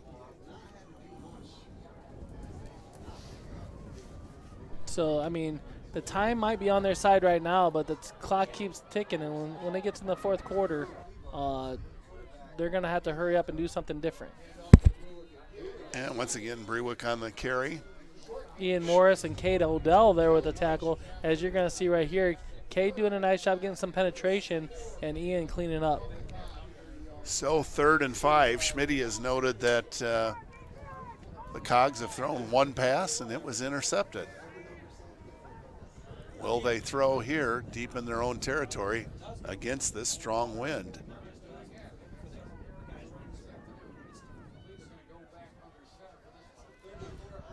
And it looks like they're going to throw. Long pass, and it's beyond the reach of everyone, though Brady Byers almost hauled it in. We do have a penalty flag, which lends you to wonder if there was pass interference called on this play. Pass interference on the play. He's going to say that Brady pushed off to go get the ball, but, man, I don't know what the ruling is there. Questionable call, but we'll go with the officials. They've been calling a great game all day. So, and bear in mind, of course, in high school it's not the same as in the pro ranks. It's a 15-yard penalty. So that's the 4th penalty on the Tigers for 45 yards, and you know, just got to battle some adversity here. Minute 26 to go in this third quarter, I should say, not first. Whoa, we'd be here a long time if it was the first quarter. Yeah. So the Cogs eking out first downs one way or another. They have it at the 45-yard line, and that time Engel on the carry is stopped at the line of scrimmage. Noah Laporte in on the tackle. Yeah, that's all set up by Bennett Williams, who was there, almost made the tackle in the backfield, slowed him up where Laporte and Saihaki could there to clean up on the play. So great job by Bennett Williams. 2nd and 10 from the 45 as we near the 1-minute mark to go in the third period. Tigers still maintaining that 13-2 lead.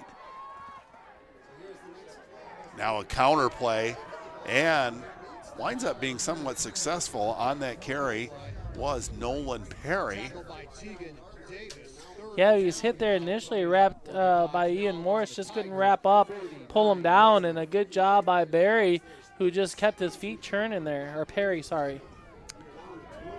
So a big play here, 3rd and 4 as we near the finish of the third quarter. Not sure if Genoa Kingston even has to snap this ball, but The clock is not their friend. You would think they'd want to get this play off before the quarter break.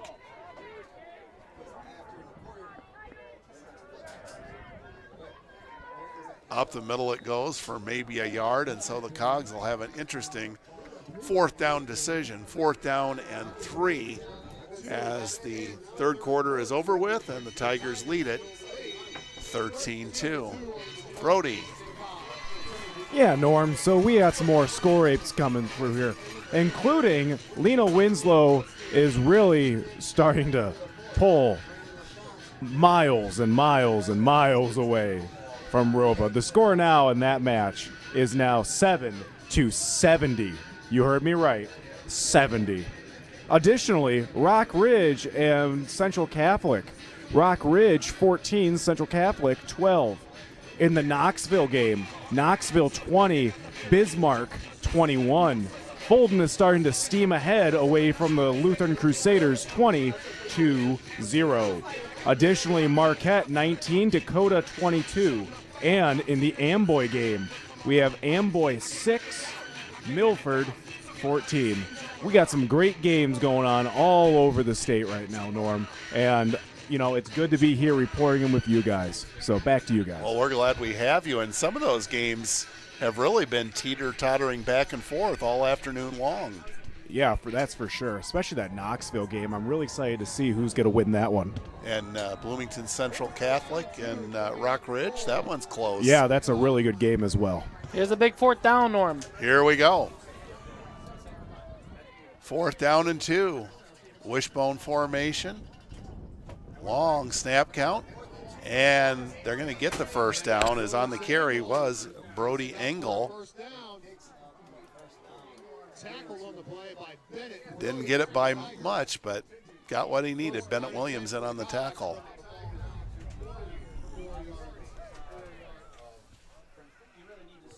First and 10 at the Tiger 44.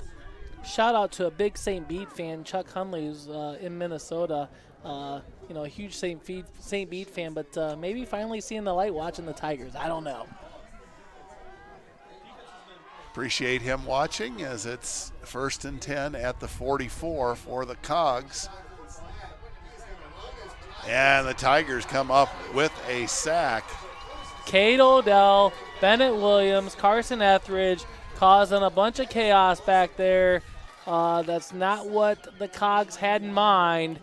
And it brings down a 2nd down and 14-15 situation for the Cogs. Schmitty, I wanted to touch base with you. St. Bede getting out of the conference as far as football, but basketball, is that unchanged? After this year, they'll be out of the conference in basketball as well. Okay. Second down and 15 from the 49 of Princeton. Big sack by Kate Odell and Bennett Williams moments ago, and this run is going to maybe net a yard. On the carry that time was Brady Brewick. Yeah, with the time situation, the quarter we're in, you know, it's going to force the Cogs into doing some things they're not capable or not accustomed to doing, and it sets up really well for the Tigers. So, you know, nice job by the defensive line of the Tigers. You got Payne Miller, Kate Odell, Bennett Williams doing a great job up front. But I say Hockey on the outside, Ace Christensen, Ian Morris. You see Carson Etheridge in there at times, but Arthur Burden's in there as well. So a good job by all of them guys. The Cogs do have the wind at their back, and they are going to look to throw. Here goes the bomb, and it is incomplete. Cogs pleading for some pass interference, but to no avail. Now, to me, Norm, that's more pass interference than the first play we saw. So maybe that's kind of a makeup call there a little bit. Brady's got to use his feet more, watch his receiver, play off of the receiver, look back in the peek back in the at the quarterback when he's throwing the ball a little bit. So 4th down and 14. Cogs have the wind at their back, and it does not appear that they're going to punt the ball. Clock a factor as we're under 10 minutes to go in the game. Cogs down 2 scores. Here's the throw, and it's incomplete. It was intended for Ethan Vasic. Nathan Kleba with the throw, and the Tigers will take over on downs with great field position.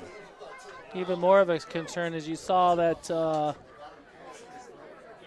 Tegan Davis coming up limping on his left leg. It looked like a knee or something maybe for Tegan. Hopefully he's going to be okay. Well, we'll find out real quick here if he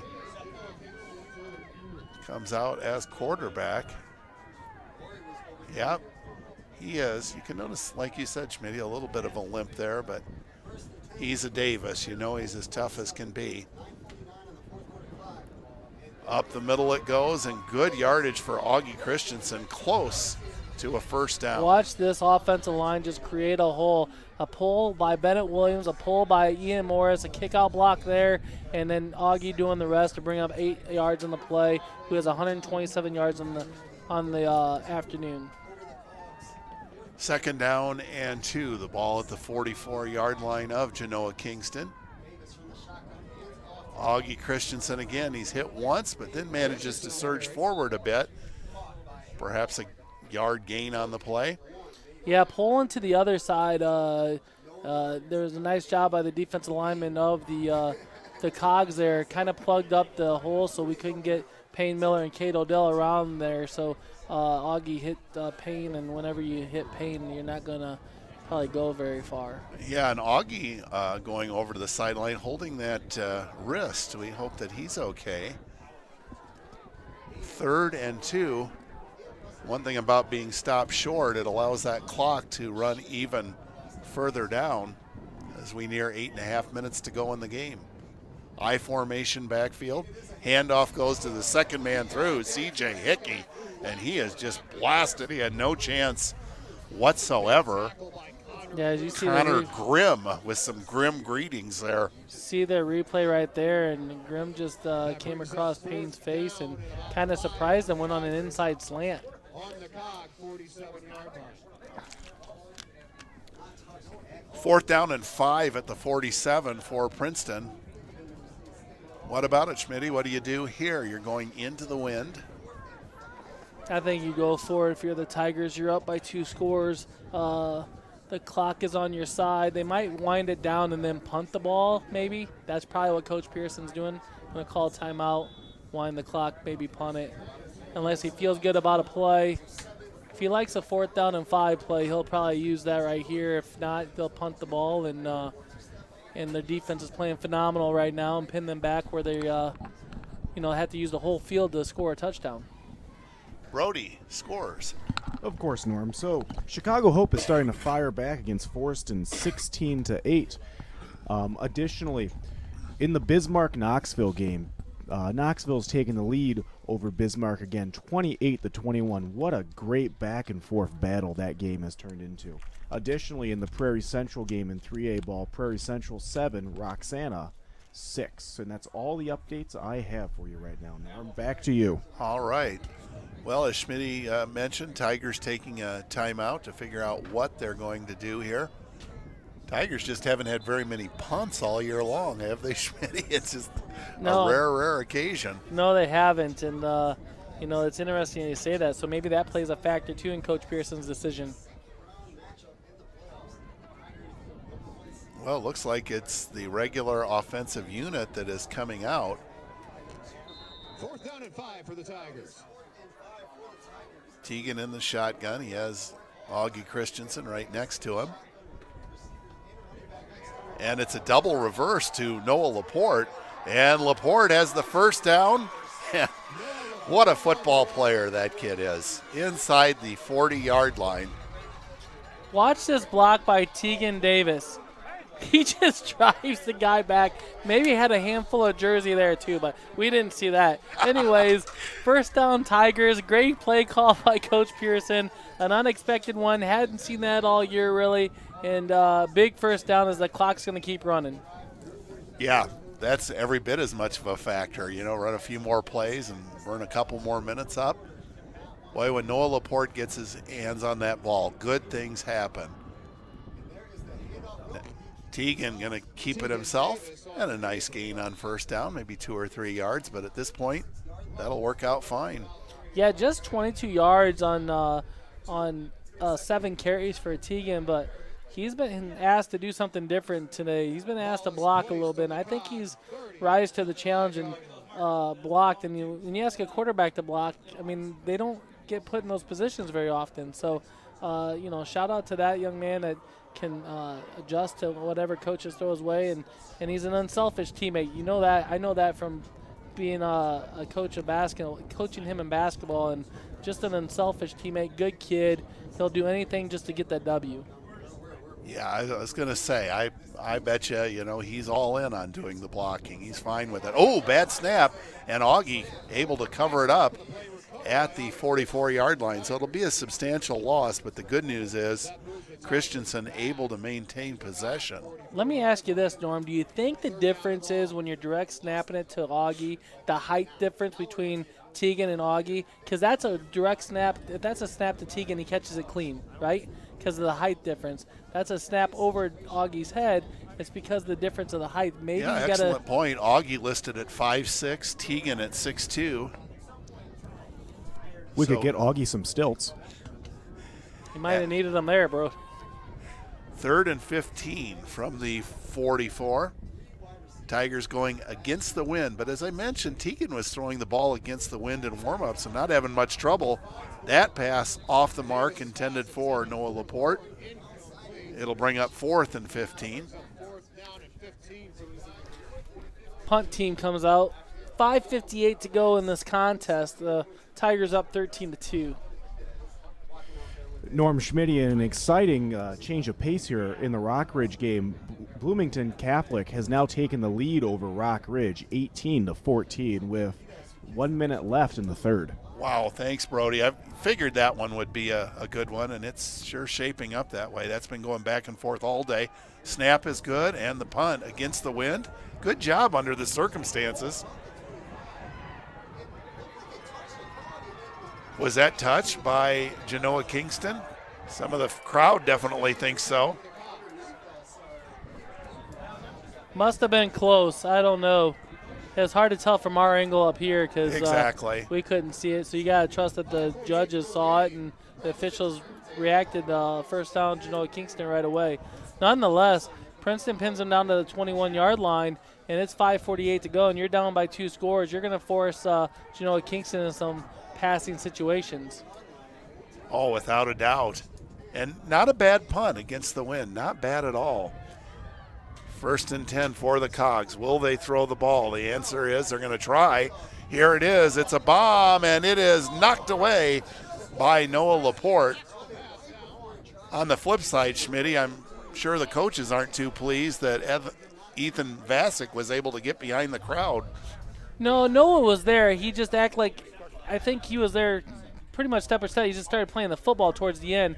That probably looked like why he got behind him, but nonetheless, we'd like to have Noah just take one more step towards the receiver before he tries to play that ball. Noah, 6'4". And he needed every bit of that 6'4" frame, he did. too. Yes. 2nd down and 10 at the 21. Now it's a wide receiver screen. It's incomplete. Augie Christensen came in and put a strong hit on Strong Traven hit is an Atterbury. understatement, Norm. He laid the lumber to the young man, and it just jacked the crowd up. Oh, my, Augie, where have you been? I was even wondering if there would be a penalty flag for unnecessary roughness, but Couldn't be on that play. It's such a bang-bang play on the screen. Right. You're asking a lot from a high school kid to stop in his tracks and not hit somebody like that. When you're unsure if he caught the ball or not, I mean, that's a good non-call by the officials. I think so as well. So 3rd down and 10. 5:39 to go in the game.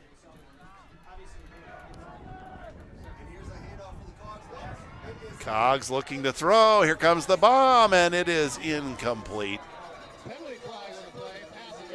Brady Byers and Noah Laporte back in coverage. Got 2 flags, 1 on each side, so this is going to be interesting.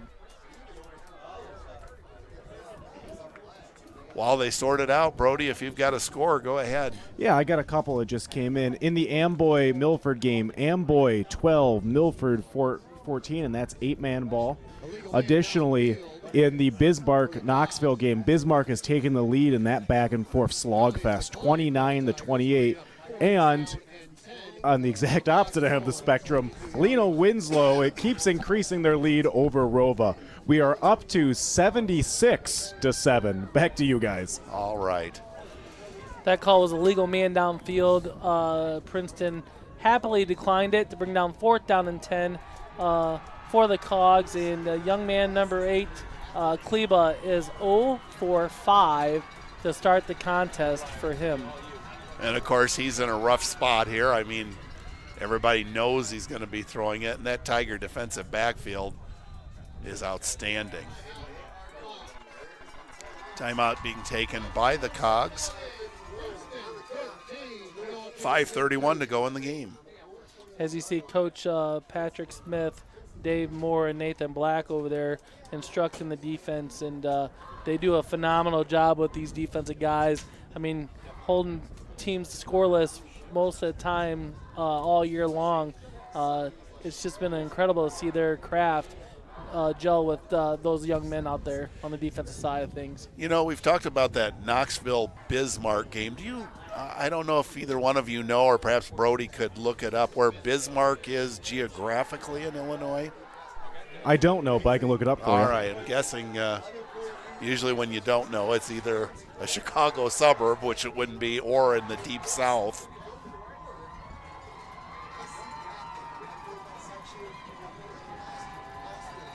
All right, so here we go. 4th down and 10.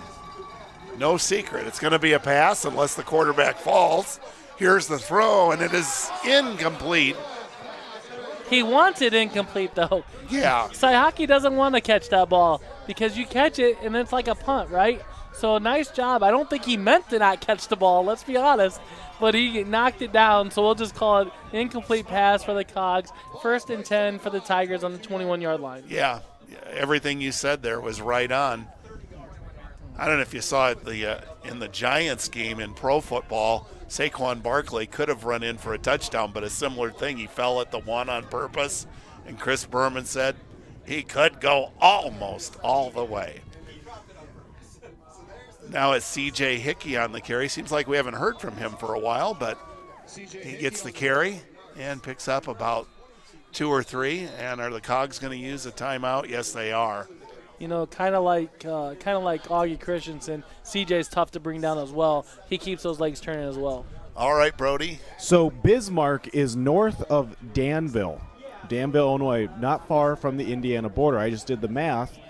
And from Knoxville High School to Bismarck High School, it's 173 miles or about 2 hours and 40 minutes to get there. It is all the way on the other end of the state. Wow. Well, thank you.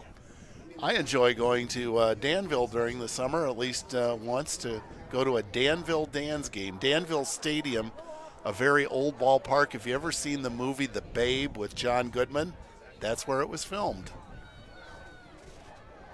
So we get our geography lesson. Of course, Brody last year filling in about every class possible. Now he has his own regular social studies assignments.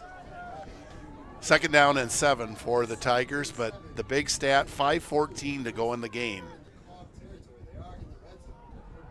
Counter play. It's Augie Christensen, and he's hit hard, gets about 2 or 3 yards.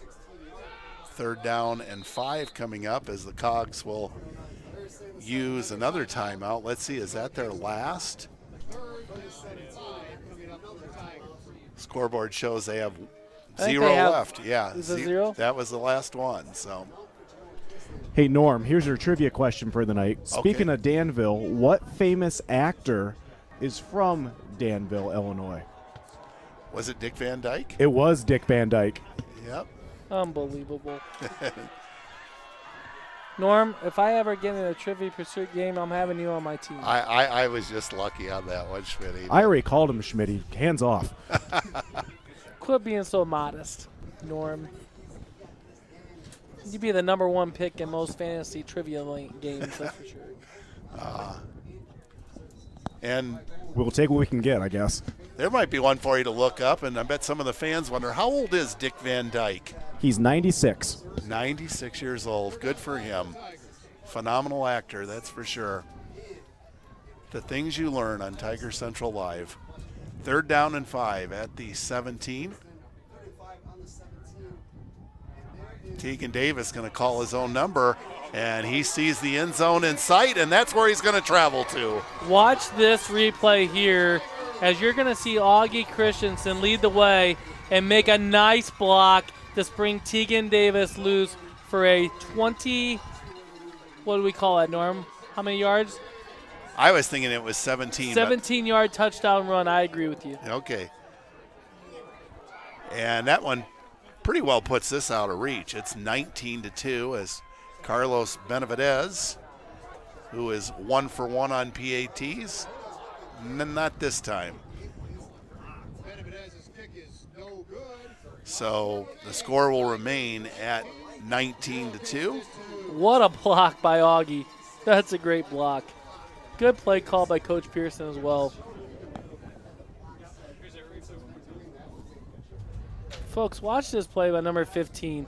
He just decleats the defender back from Genoa Kingston, number 2, Atterbury. And, Augie brings it time in and time out, not only when he runs the ball, but when he blocks. And as you saw on that screen pass that was incomplete, he brings it on the defensive end as well. Well-rounded player, Augie Christensen, number 15. You have my shout-out, that's for sure. Speaking of shout-outs, we talked about the referees. How about our fans today that have endured this tremendous cold? Big shout-out to those who showed up today. And, Brody, if you want to eke in a score update or two, go right ahead. Sure. In the Ottawa-Marquette game, Norm, Ottawa 19, Dakota 30. 30's really coming off against Ottawa-Marquette.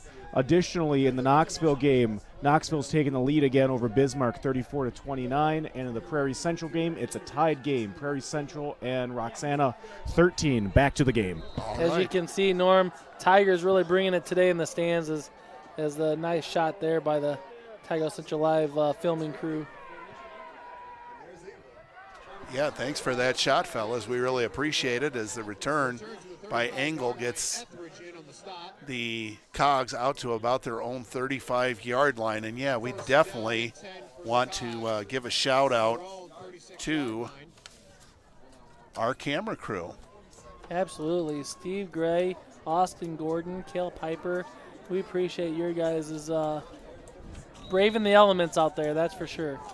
And, of course, Steve Morton, who orchestrates all that and does such a great job. I hear compliments about the broadcast all the time. The graphics, the creeper at the bottom, great job. Here's the pass. It is too high, incomplete.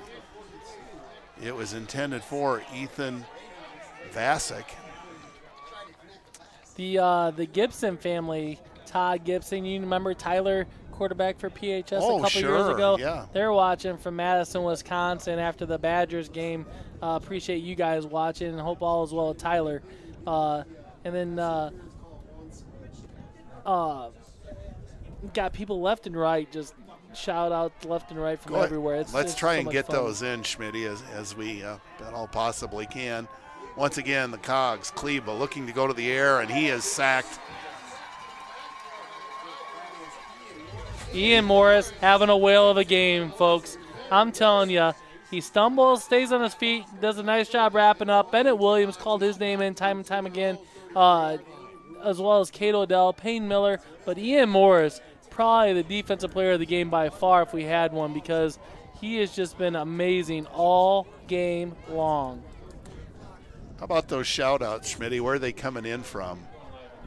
Well, we got a couple more from Casebeer, a couple from a block away. I mean, they're coming from all over. Well, the people that did it from a block away, I can understand. It's very cold. Kleba in a lot of trouble, and he is not even going to get back to the line of scrimmage. As I just called it out there, Norm, look at this. You got Payne Miller back there. You got Kate Odell back there causing Kleba to come up in the pocket where nonetheless the other defensive lineman, Bennett Williams, is there to finish up. So a great job by the three defensive linemen. I just called out the play before. a good job all around by those guys. And, Schmitty, you've coached different sports. You've coached for a long time. You got to feel a little bit for Genoa Kingston. They've got nothing to be ashamed of. They've had a great season. Yeah, no doubt. So 4th and 13. Kleba back to throw. Fires away. And this one is nearly intercepted. But once again, fortuitous for the Tigers not to intercept it. On the coverage that time, Brady Byers. Brody, scoreboard update. Yeah, just one that just came across real quick. Forston has increased its lead over Chicago Hope 24-8. Everything else is staying the same, including our close games with Rockridge and Bloomington Central Catholic and Bismarck and Knoxville. The Rockridge game has a minute left in the third, and the Knoxville game has 11 minutes left in the fourth. Exciting games all around. Back to you guys. All right. The Pipers watching from Ohio, Illinois. Do you know where Ohio is, Norm? Oh, you better believe it. Hey, can you get the distance on that? Can you look up the distance on that, Brody? Of course. We confused Ohio and Hawaii earlier. Sure you're not talking about Hawaii, Schmitty? Well, there's a thought. Arkell's on the carry. Nice gain on first down. Let's see. We're going to give him about 4. Yeah, maybe better than that. Give him 5. Second down and 5, but the big stat, 250 and counting to go in the game. Of course, some teams have already punched their ticket in the second round. Byron beat Seneca last night, 56-21. Rochelle over Johnsburg, 34-22. Sterling won big, 50-8 over Chicago Good. Peoria High beat a tough Kankakee team, 48-21. And Pekin and Yorkville have also advanced by virtue of wins last night. Augie up the middle, breaks one tackle and ekes forward for a short gain. Augie up to 125 yards on the ground.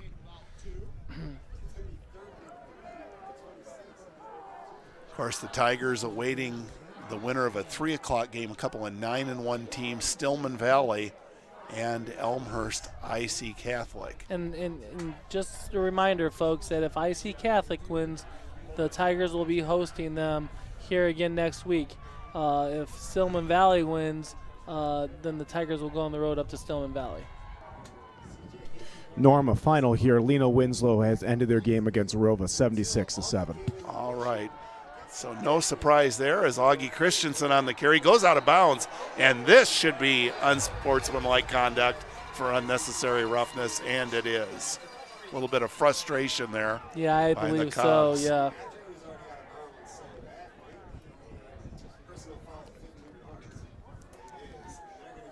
You got people watching in garages all over. A special shout out to a bunch of friends of mine over at the Silo Shop. They're watching us. We appreciate you guys watching, hanging out, and listening to Norm and I.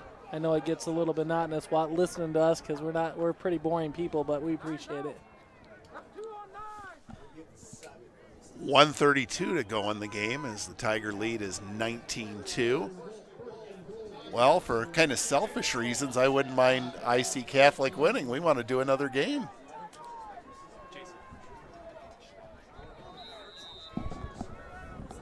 I think, Schmitty, even though both teams are 9-1, I would think IC Catholic would be the favorite as Augie surges towards the end zone, and he's in.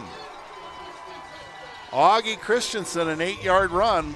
Well, that definitely, if it wasn't sealed before, it certainly is now. And watch Augie and being assisted by Ian Morris to push him in. Not only Ian doing a nice job on the defensive side, but he aids Augie into a touchdown there. But Augie deserves that touchdown, around 147 yards for that young man. Nice job. 25-2 with Carlos Benavidez on for the kick. He's kicking into that strong wind. Good snap, good hold, good kick, and the Tigers' lead is 26-2 with just 1:25 to go.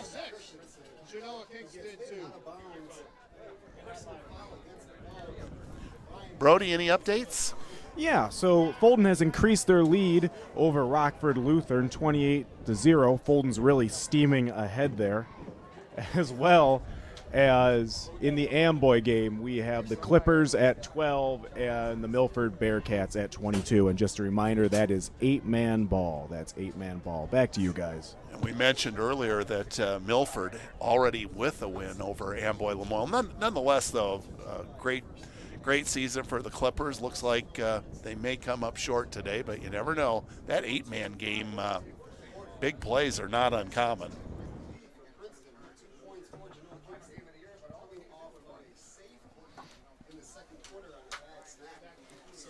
Brody, you got another updated score? 21-18, I believe. I thought I saw Rock Ridge, maybe. Yeah, exactly right, Shmee. 21-18, Rock Ridge over Bloomington Central Catholic. Additionally, Prairie Central is taking the lead again over Roxana in 3A ball, 20-13. Back to you guys. All right, here's the return by the Cogs. That was Engel on the carry. As long as we're on a geographical roll, where is Roxana at? I'll look it up for you, Norm. All right. You know, you could make it a song over Roxana, can't you? Kind of like Roxanne. Hey, Roxana. I don't know. Wasn't that a song by Toto? Well, that was Rosanna, right? That's right, that was. I'll be here all day. Maybe I want you on my trivia team. Well, I got all that useless knowledge in my head, trust me. But we are anxiously awaiting to find out where Roxana, Illinois is. It is just north of St. Louis, Norm, down by Alton, Illinois. Okay. Alton, of course, if you're a Pistol Shrimp fan, you know they have a team in the league. Alton does, the River Dragons. And Perry's throw is intercepted by Noah Laporte. Noah taken out of bounds at about the 37-yard line. And guess what? It's time to get in that victory formation and take a knee and call it a day. Yeah, you're not going to fool anybody. The quarterbacks, both Perry and Kleba, having a rough go of it, as Kleba is 0 for 8, and then Perry is 0 for 2 with 2 picks, or 2 for 2 with 2 picks, whatever you want to say, Norm. Schmitty, I say this in all seriousness. I marvel at the fantastic job you do on stats, not only on offensive yardage, but penalties, first downs. Here we go. What a team loves, the victory formation. Norm, speaking of victory formations, in a final, Dakota has beat Ottawa Marquette 30-19.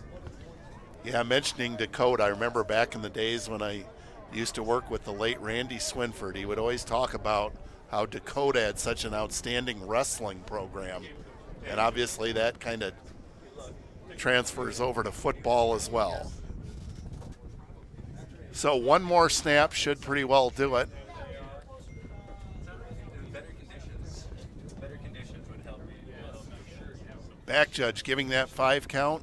Davis goes to his knee, and that will wrap it up. It is a final. 26-2, Princeton with the win over the Cogs. Good display of sportsmanship going on out there. You always like to see that. As we mentioned, the squad from Genoa Kingston, nothing to be ashamed of. They've had a fantastic season as they finish 8-3, and for the Tigers, it's 11-0 and on to the next round. Schmitty's working on the stats. Brody, if you got a score update, or even if you want to repeat one or two while he's finishing the totals. Sure, Norm. So just in a quick rundown of scores I have, Lena Winslow has defeated Rova 76-7. Ottawa Marquette falls to Dakota 30-19. In games going on right now, Mora Forsyth 42, Farmington 6. Rock Ridge 21, Bloomington 18. Bismarck 29, Knoxville 34. There's still 7 minutes left in that game in the fourth quarter. Additionally, Prairie Central and Roxana. Prairie Central 20, Roxana 13. Sycamore 21 over Carmel, and that's in 5A ball. In other games going on that have local interest, Fulton still at 28 over Rockford Lutheran 0. In 8-man ball, Amboy 12, Milford 22. Forreston keeps increasing their lead over Chicago Help, 24-8. And back to you guys. And Brody, I was near the top of the list. Maroa Forsyth, what was that score? They are leading over Farmington 42-6, and there's 2 minutes left in the third quarter on that one. I believe that Alicia Pollock, the wife of Mark Pollock, science teacher at Princeton, she went to Marora Forsyth. So shout out to the Pollocks and a very special hello to them. Schmitty is totaling up the numbers.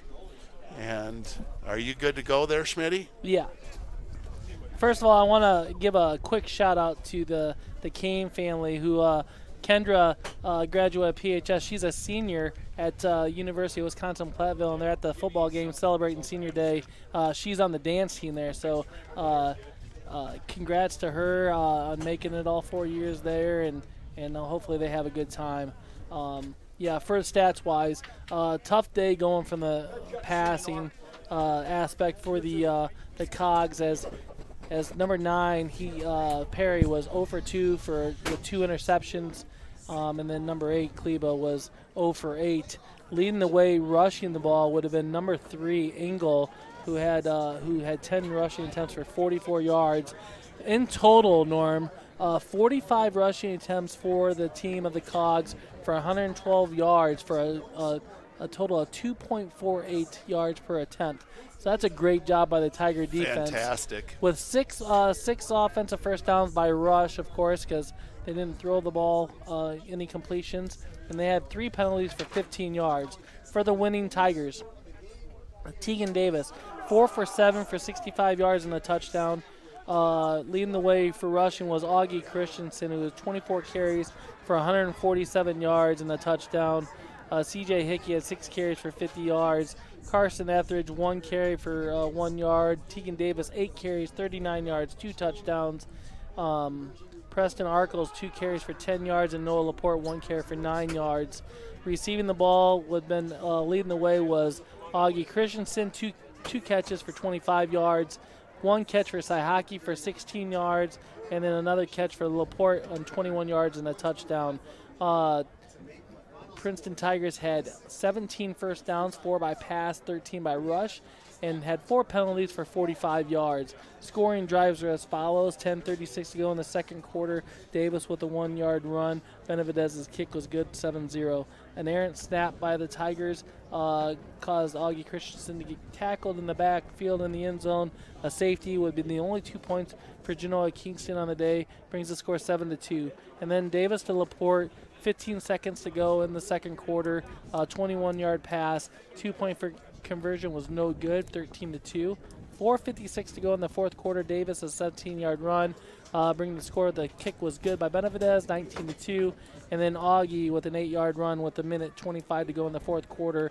The kick was good again by Benavidez to bring the score in the final, 26-2. I can't wait till next week, Norm. It's going to be a good contest no matter who it's against. And hopefully we play a home game so we can come right back here on Tiger Central Live. Yes, and we should mention, too, that WHAK 99.3, if you can't make it, if the game happens to be in Stillman Valley, they'll have the game for you. They broadcast every game, and we appreciate Brandon LaChance and Jeremy Reed for the great job they've done. Speaking of great jobs, we want to thank our student helpers who braved the elements today, Austin Gordon and Cail Piper, along with Steve Gray. Thanks to Brody Anderson and for his great job, and Schmitty, just awesome on the commentary and the stats. Steve Morton, our producer director, he's the one that he's the leader of the gang, and we enjoy each other and have a lot of fun. So we hope that this is not our last broadcast this year on Tiger Central Live. Thanks so much for tuning in. And once again, our final score, Princeton goes to 11-0 and will advance in the playoffs as they win 26-2 over Genoa Kingston. Have a great afternoon, everybody.